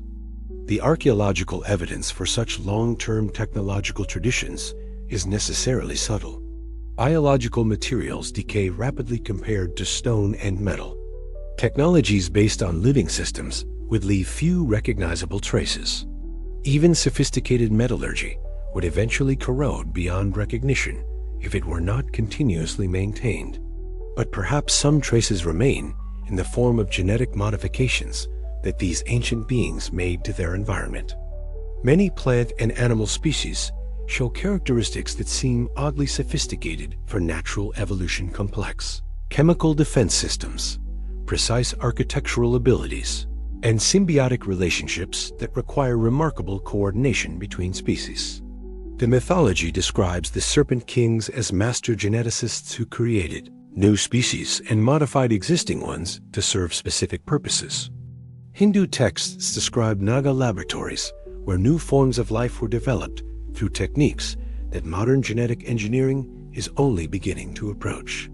Sumerian accounts credit the Anunnaki with creating hybrid beings that combine characteristics of different species. Some researchers have noted that human evolution shows unexplained accelerations in brain development that are difficult to account for through natural selection alone. The rapid expansion of human cranial capacity over the past 2 million years occurred much faster than typical evolutionary processes. Additionally, humans retain juvenile characteristics into adulthood, a pattern called neoteny that can result from deliberate breeding selection. What if human intelligence represents not independent evolution, but genetic modification by reptilian civilizations that recognize the potential in early hominid species? What if the mythological accounts of serpent kings teaching primitive humans describe actual educational programs designed to develop human consciousness to serve specific purposes? The consistent global distribution of serpent king mythologies suggests either remarkable cultural convergence or shared historical experiences with actual reptilian beings. The details are too specific and too consistent across isolated cultures to represent independent invention. Modern discoveries continue to reveal the sophistication of reptilian intelligence. Monitor lizards demonstrate problem-solving abilities that rival those of mammals. Crocodiles use tools and engage in complex social behaviors. Some snake species show learning capabilities and memory retention that exceed what we expect from creatures with relatively small brains. Perhaps most intriguingly, many reptilian species demonstrate what researchers call ancestral memory, behavioral patterns that seem to be genetically encoded rather than learned. Sea turtles navigate across entire ocean basins to return to specific breeding beaches they have never seen before. Snakes emerge from eggs with knowledge of hunting techniques their parents never taught them. If ancestral memory can preserve specific behavioral patterns across generations, it might also preserve more complex information knowledge about technologies, social structures, and relationships with other species that could be inherited rather than learned. As twilight settles over the Guatemalan jungle, the carved serpent kings on the ancient stela seem to watch with eyes that have seen the rise and fall of countless civilizations. Their stone faces preserve memories of a time when consciousness wore different forms, when intelligence had not yet settled into the particular expression we call human, when the rulers of Earth possessed wisdom accumulated across geological eons and understood their role as gardeners of planetary consciousness rather than its creators. The geologist stands at the rim of the Grand Canyon, watching layers of stone catch the afternoon light in bands of red and gold that record nearly 2 billion years of Earth as history. Each stratum tells a story of ancient seas and shifting climates, of mountains rising and continents drifting across the globe like vast, slow ships. At the bottom of the canyon, the Vishnu schist glints with mica and feldspar, its crystalline structure forged in the roots of mountain ranges that were already ancient when life first learned to build shells. The rock beneath her feet is older than complex life on Earth, older than oxygen in the atmosphere, older than the stable climate that has made consciousness possible. From this perspective, human civilization becomes almost invisible. 10,000 years of agriculture and cities compress into a layer thinner than a sheet of paper. The entire span of human evolution, 7 million years from our first ancestor to the present, would barely register as a pencil mark on the canyon's timeline. This is the fundamental challenge of deep time. The scales at which geology operates make human experience almost meaningless. Mountains rise and erode over tens of millions of years. Continents split apart and collide across hundreds of millions. The positions of stars shift gradually across billions of years as the galaxy rotates through cosmic space. Yet consciousness operates on much shorter timescales. Human memory reaches back at most a few generations. Our written records span only a few thousand years. Archaeological evidence preserves fragments of human activity across tens of thousands of years at best. Everything older than that disappears into the fog of deep time, where the traces of individual lives and even entire civilizations become as ephemeral as morning mist. But what if consciousness itself is much older than we suppose? What if intelligence has been experimenting with different forms and different strategies for surviving deep time for millions or even billions of years? Consider the stromatolites of Shark Bay in Western Australia, living reef structures built by bacterial communities that have been operating with essentially unchanged techniques for over 3 billion years.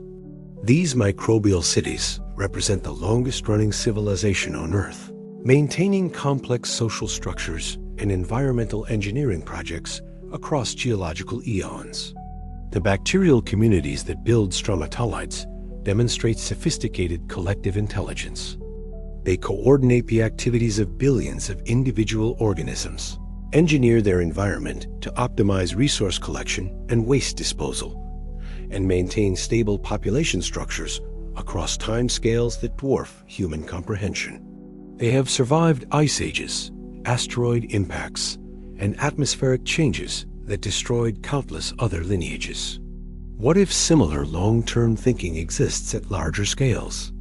What if some forms of consciousness learned early in Earth as history to operate on geological rather than biological timescales?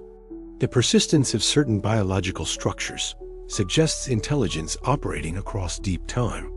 The genetic code itself has remained essentially unchanged for billions of years, despite countless opportunities for modification and improvement. DNA repair mechanisms work with precision that approaches molecular perfection, preserving information across millions of generations with error rates that challenge our best engineering. Some researchers have suggested that the genetic code shows signs of optimization that are difficult to explain through random evolutionary processes alone. The arrangement of codons minimizes the effects of copying errors. The redundancy built into protein synthesis protects against information loss.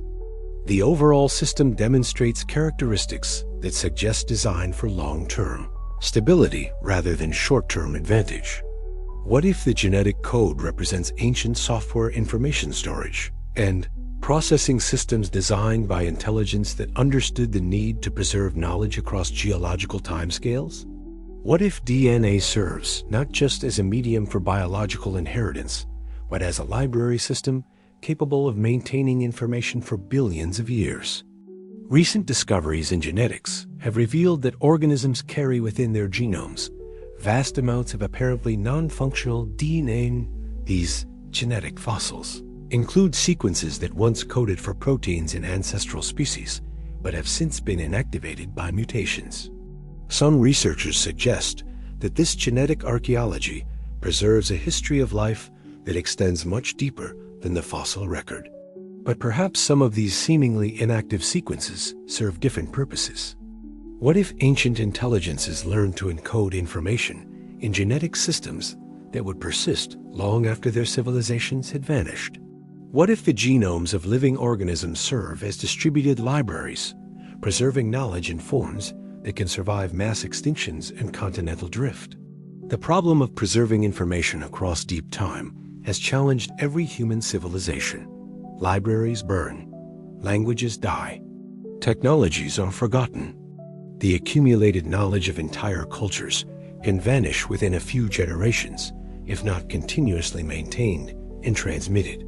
An intelligence operating on geological timescales would face similar challenges, but would have access to different solutions.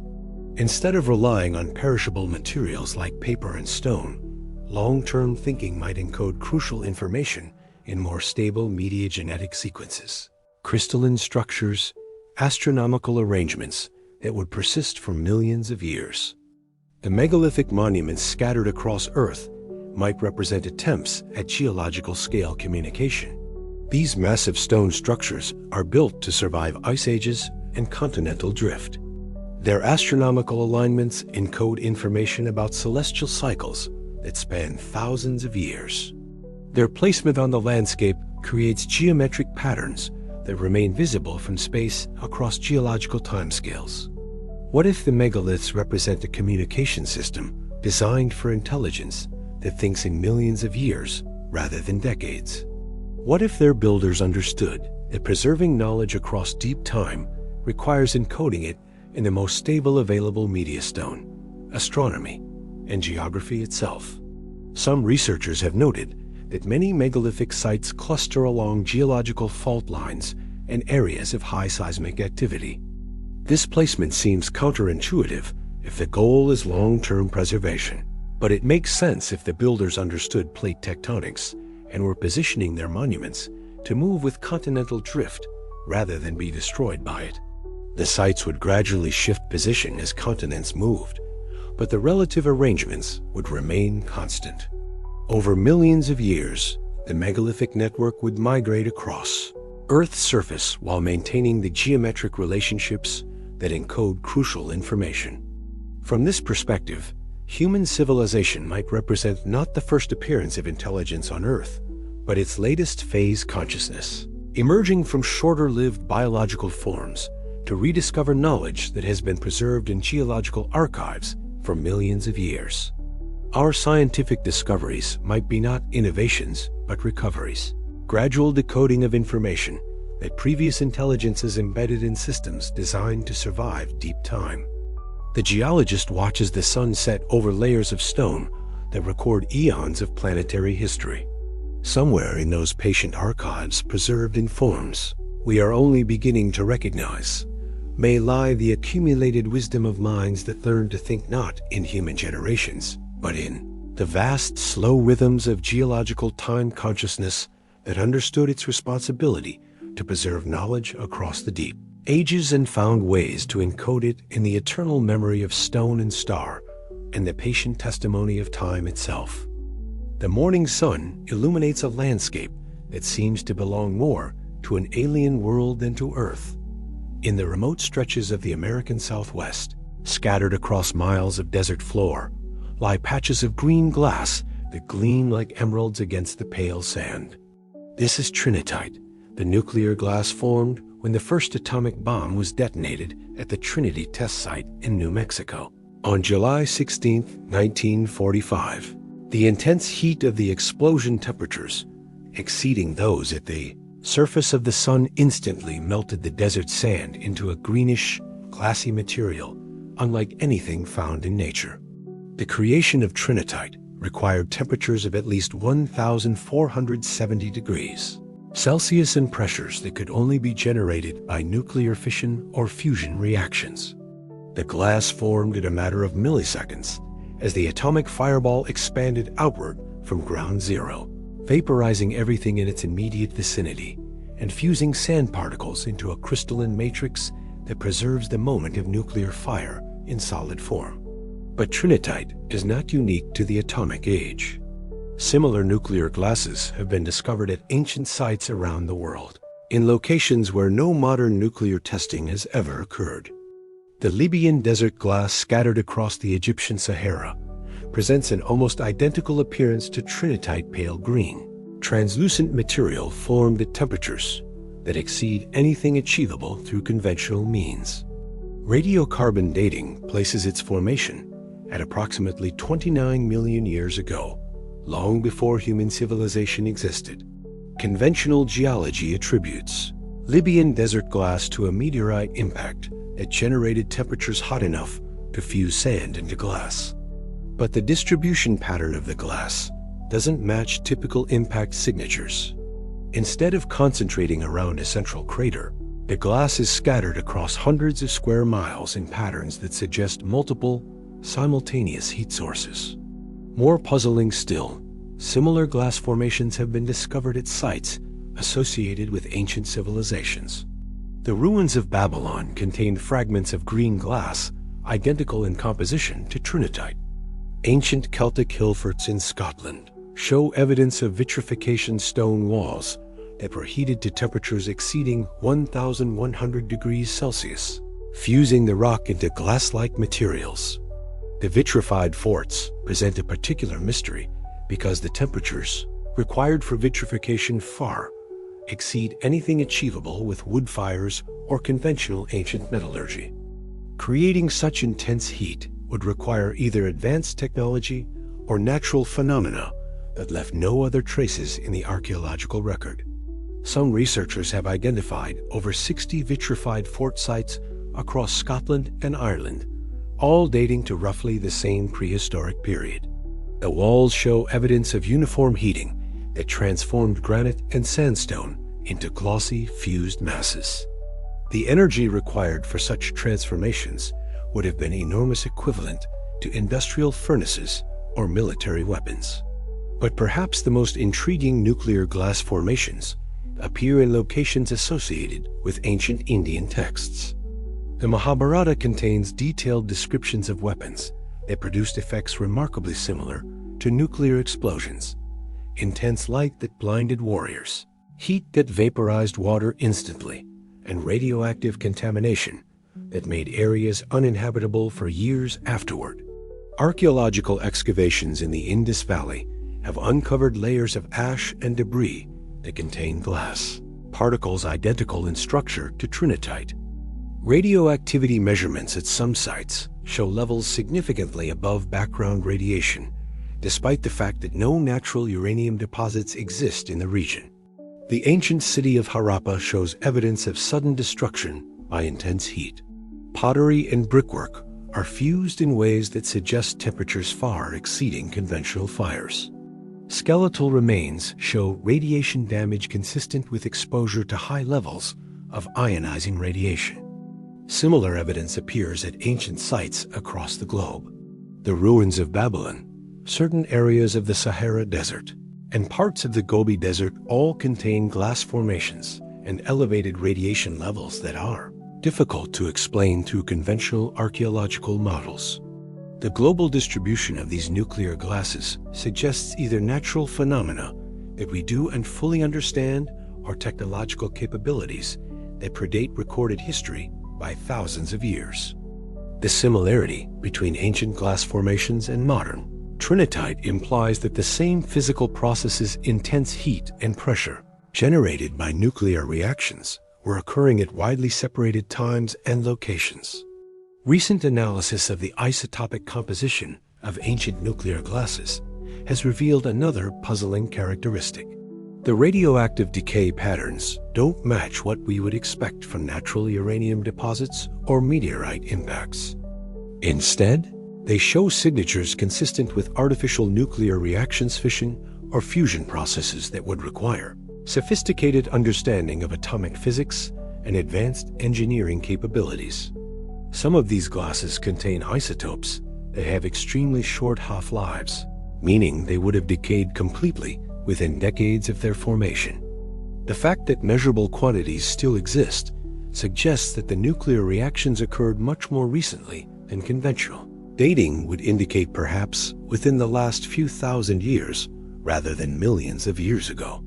The pattern of evidence points toward a disturbing possibility that nuclear technology has been developed and used multiple times in Earth's history, leaving traces in the geological record that we are only beginning to recognize and understand. Ancient texts from various cultures describe weapons with characteristics that closely match nuclear devices. The Ramayana speaks of arrows of fire that could destroy entire armies and render vast areas uninhabitable. The Bible contains descriptions of divine fire that consumed entire cities, leaving behind salt and desolation.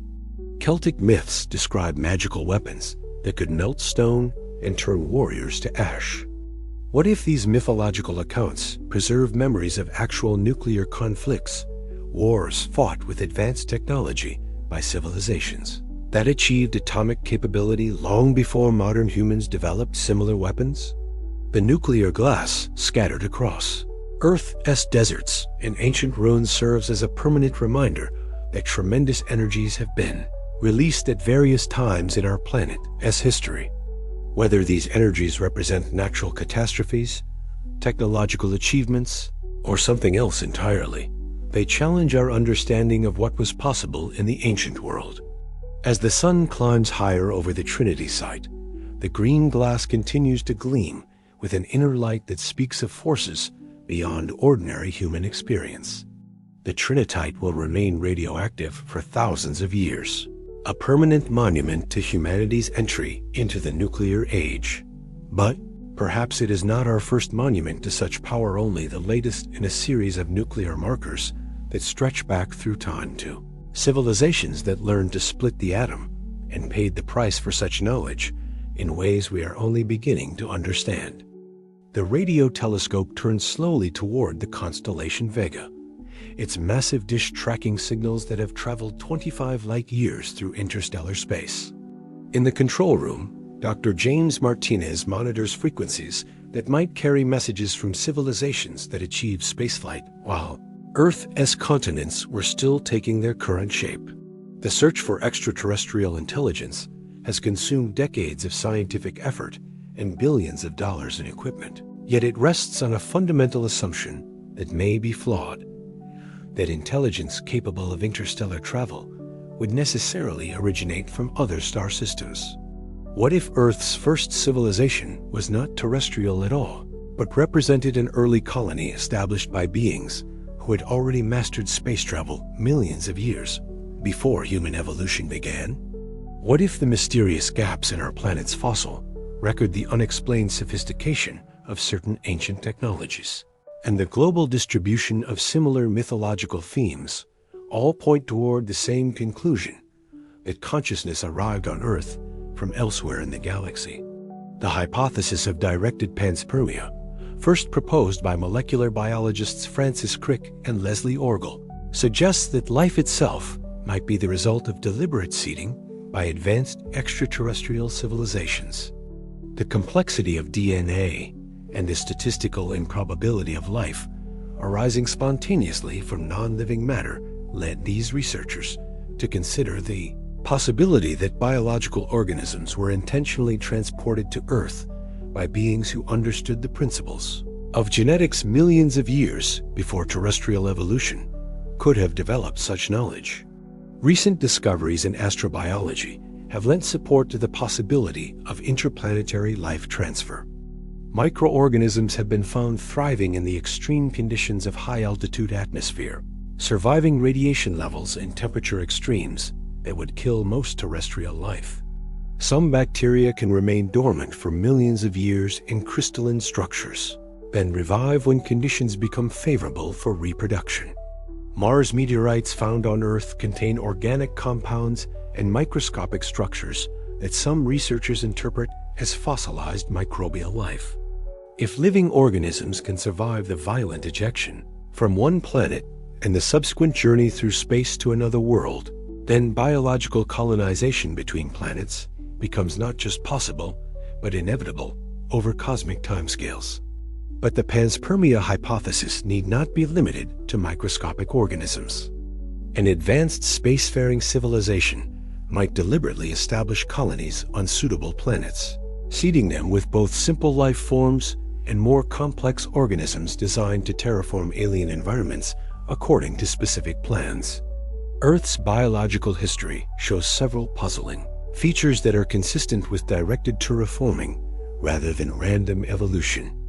The Great Oxygenation Event, which transformed Earth's atmosphere from methane and ammonia to the oxygen-rich mixture that supports complex life, occurred with surprising speed and thoroughness.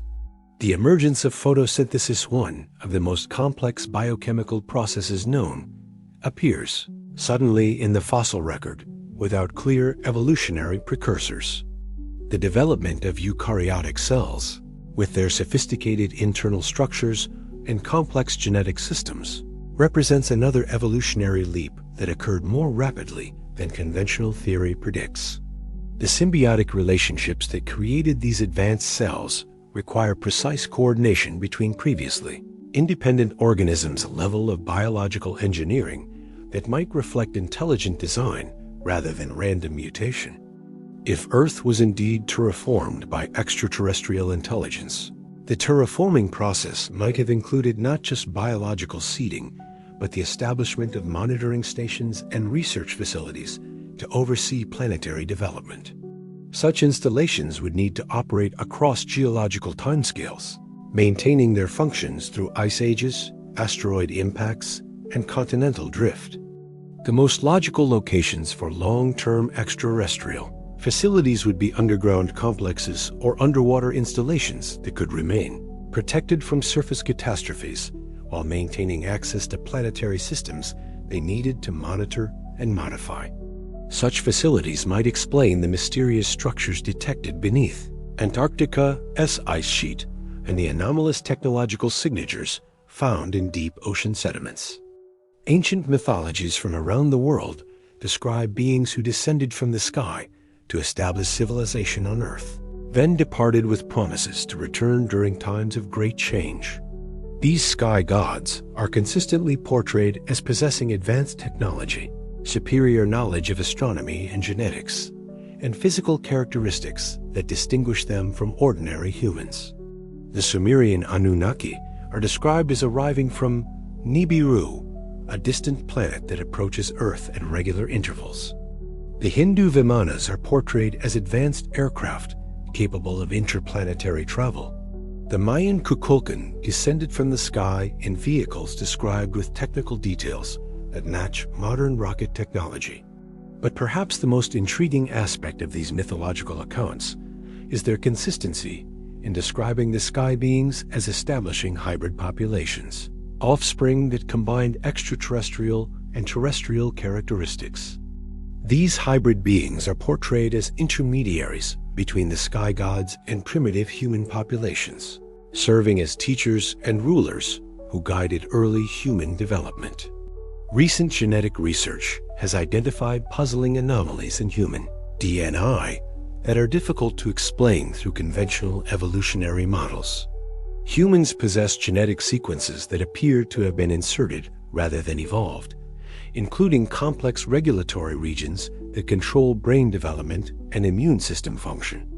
Some researchers have noted that human evolution shows periods of rapid advancement that coincide with the arrival of new genetic elements that have no clear precursors in earlier hominid lineages. The development of language, abstract reasoning, and symbolic thought all appear suddenly in the archaeological record, as if new cognitive capabilities were activated by genetic modifications rather than developed through gradual evolutionary processes. If early human populations were genetically modified by extraterrestrial intelligence, the goal might have been to create a species capable of eventually achieving spaceflight and joining a galactic community of conscious beings.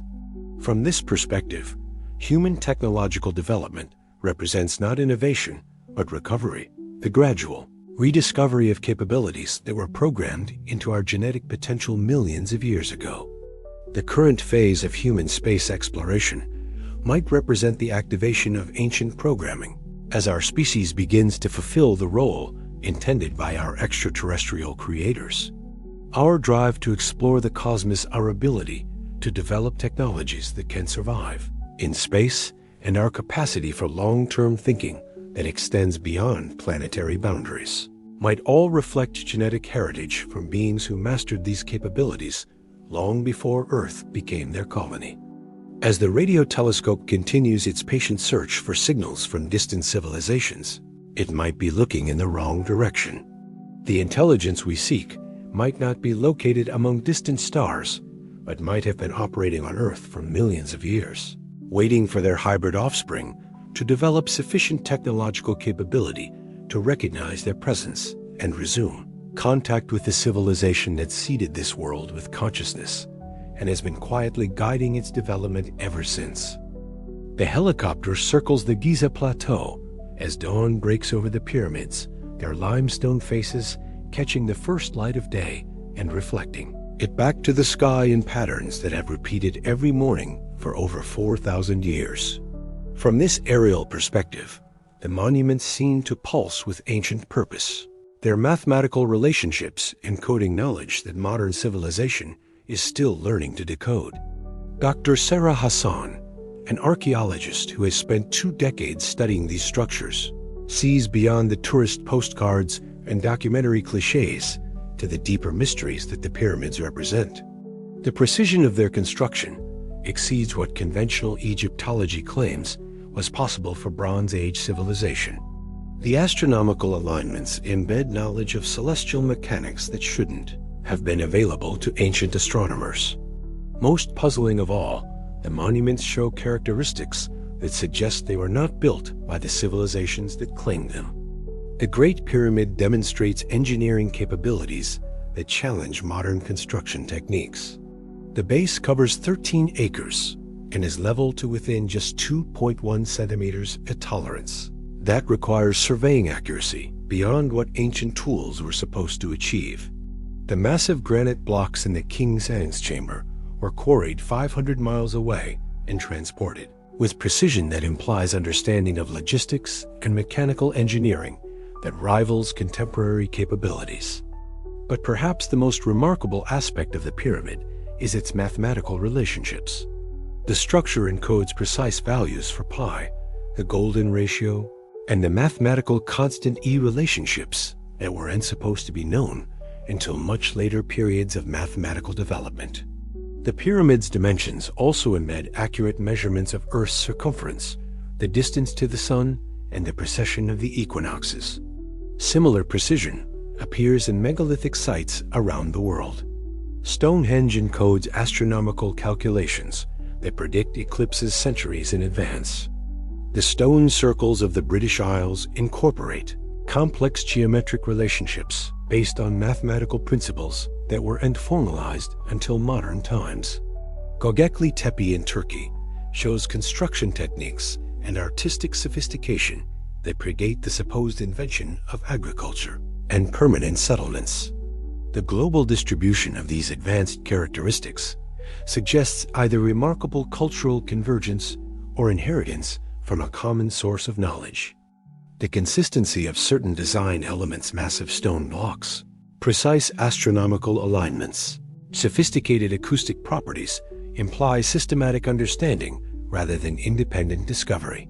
What if these monuments were not built by the civilizations that claimed them, but were inherited from much earlier builders whose knowledge and capabilities far exceeded anything recorded in conventional history?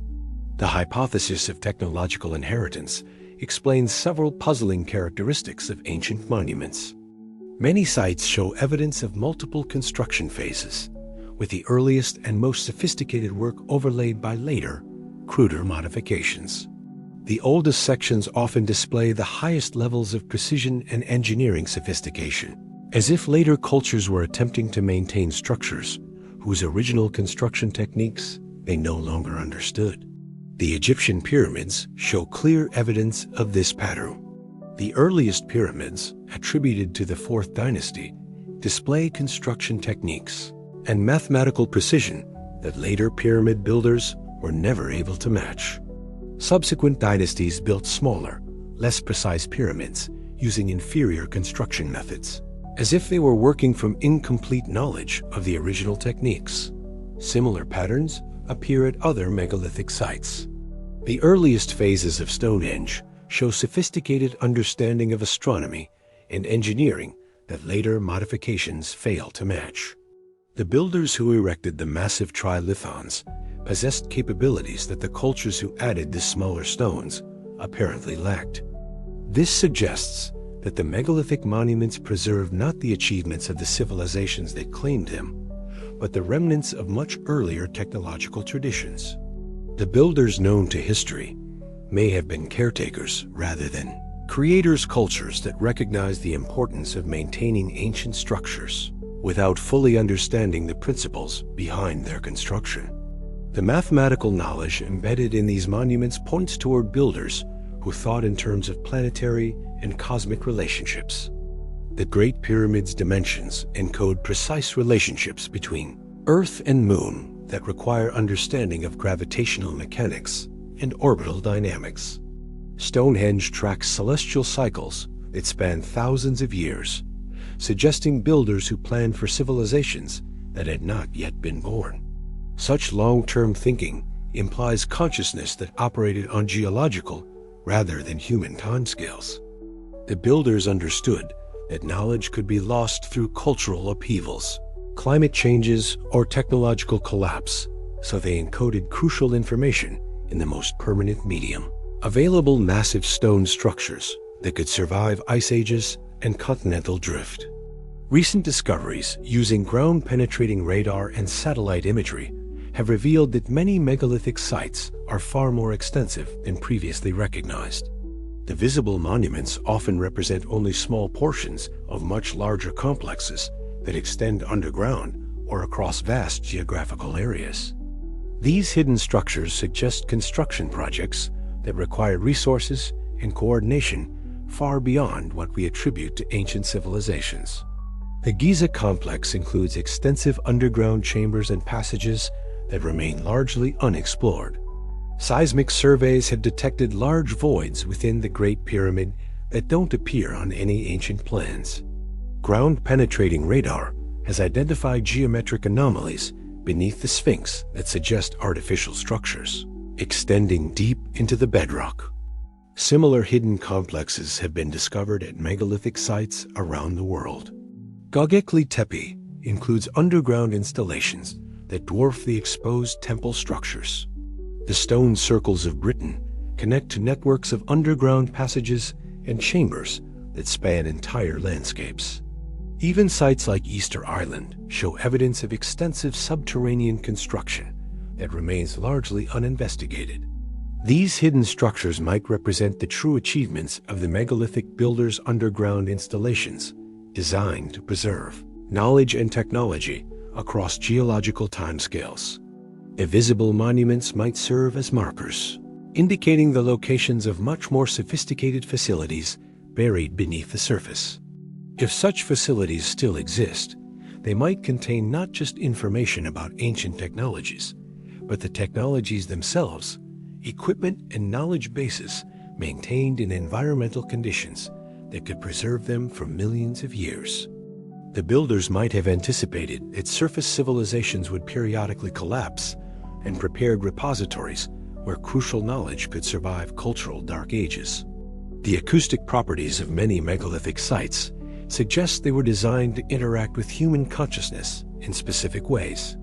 Standing waves created within stone circles can induce altered states of consciousness. The resonant frequencies of pyramid chambers affect brainwave patterns in ways that enhance memory, formation, and symbolic thinking. Perhaps these consciousness-altering effects were an intentional part of the system designed to help future civilizations access knowledge encoded in ways that transcend conventional communication. The monuments might serve not just as information storage devices, but as interfaces that allow appropriately prepared minds to directly access the memories preserved in stone. As the helicopter completes its circuit of the Giza Plateau, the pyramids resume their eternal watch over the desert, their limestone faces bearing witness to the passage of civilizations and the persistence of mysteries that human science is only beginning to approach. They stand as monuments not just to ancient achievement, but to the possibility that consciousness has deeper roots on Earth than we have dared to imagine, that intelligence learned to preserve itself in stone long before humanity learned to preserve itself in books, and that the real library of ancient knowledge lies not in scrolls and tablets, but in the patient memory of megalithic monuments that continue to guard secrets older than civilization itself. The International Space Station passes over the Terminator line between day and night, its solar panels catching the last rays of sunlight as Earth turns slowly beneath.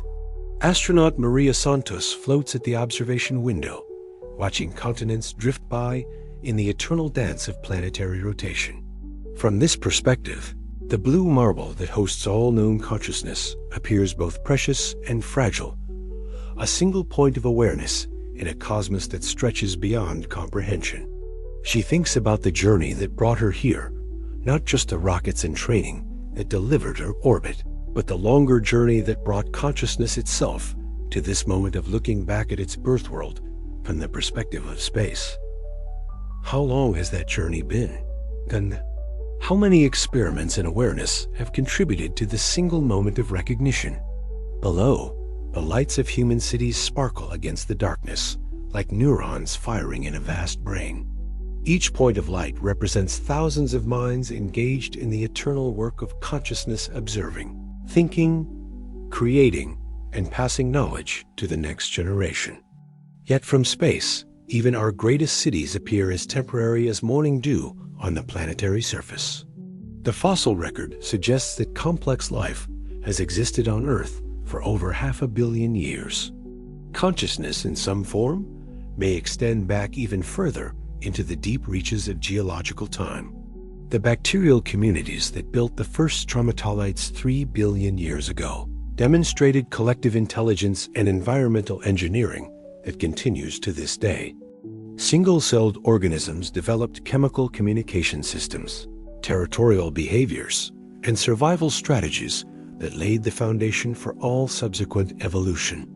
But consciousness, as we understand its self-awareness, symbolic thinking, the ability to contemplate existence itself, appears to be a relatively recent development. The archaeological evidence for symbolic behavior in early human cultures extends back only about 40,000 years.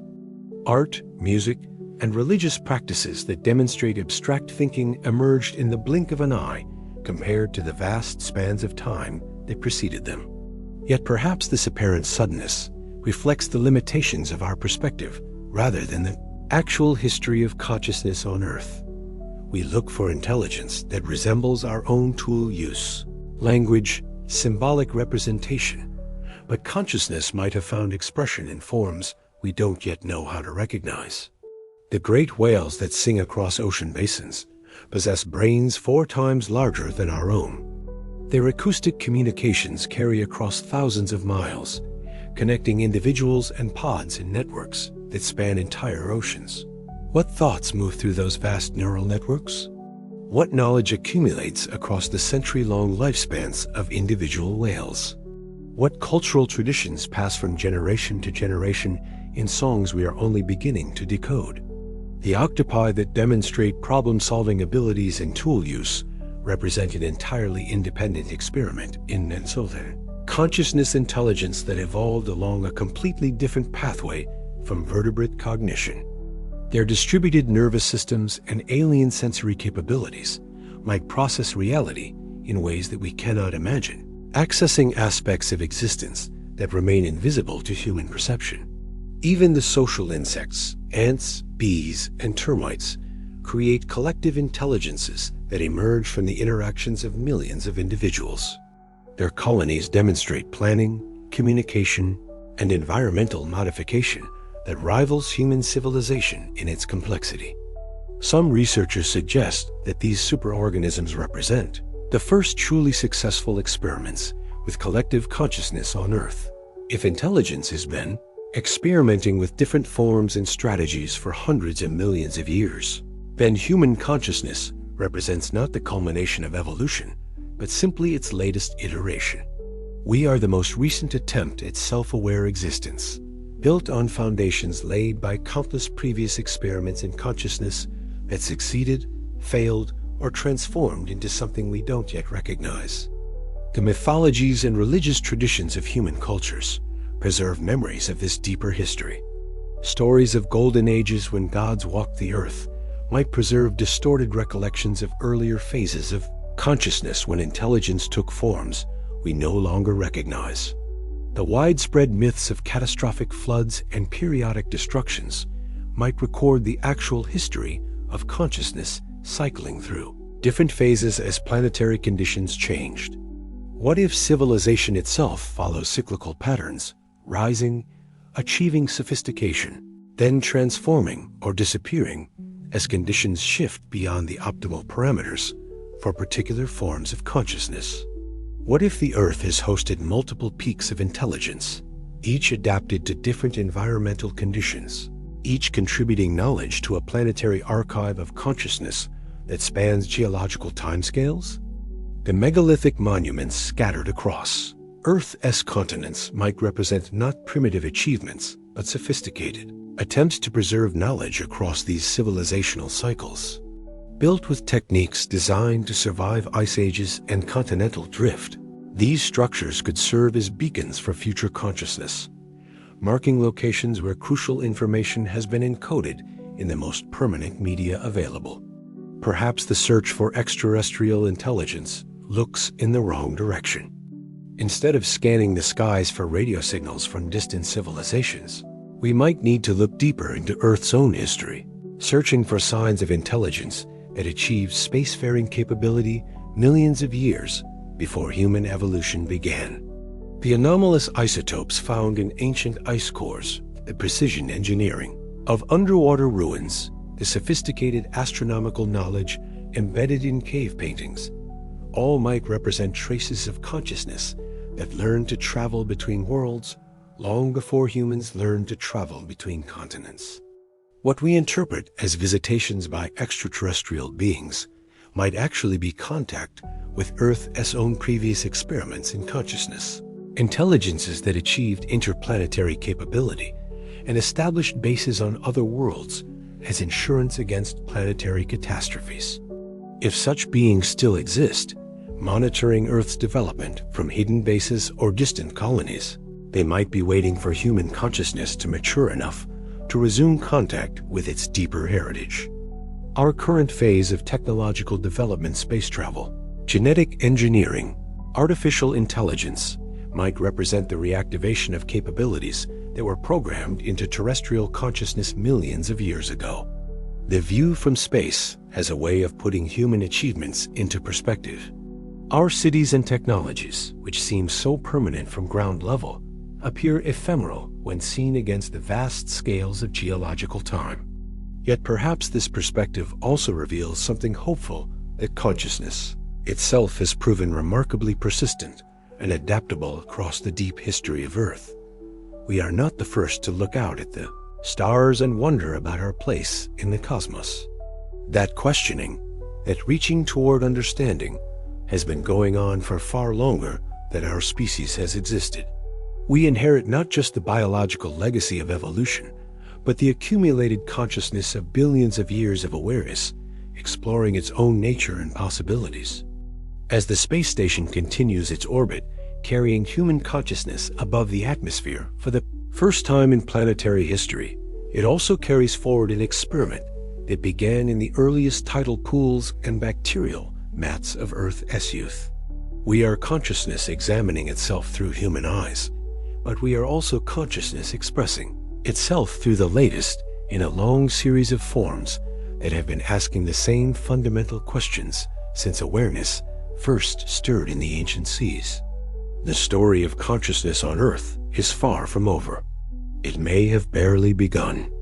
But as we stand at this threshold between our terrestrial origins and our cosmic destiny, we carry with us not just our own brief human perspective, but the accumulated wisdom of every form of awareness that has ever contemplated existence on this ancient, patient, ever-changing world.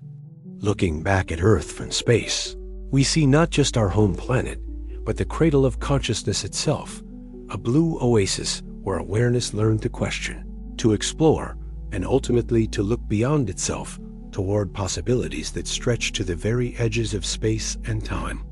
In that looking, in that questioning, we continue the longest experiment in the universe, consciousness attempting to understand itself and its place in the vast mystery of existence.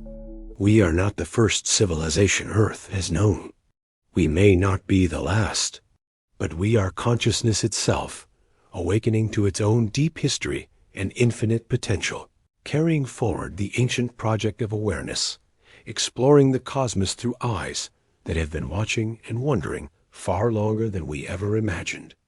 If you've journeyed with us through these ancient mysteries and cosmic possibilities, consider subscribing to explore more hidden histories and untold stories of consciousness on Earth. The universe holds countless secrets, and every discovery opens new questions about who we are and where we came from in the vast tapestry of existence.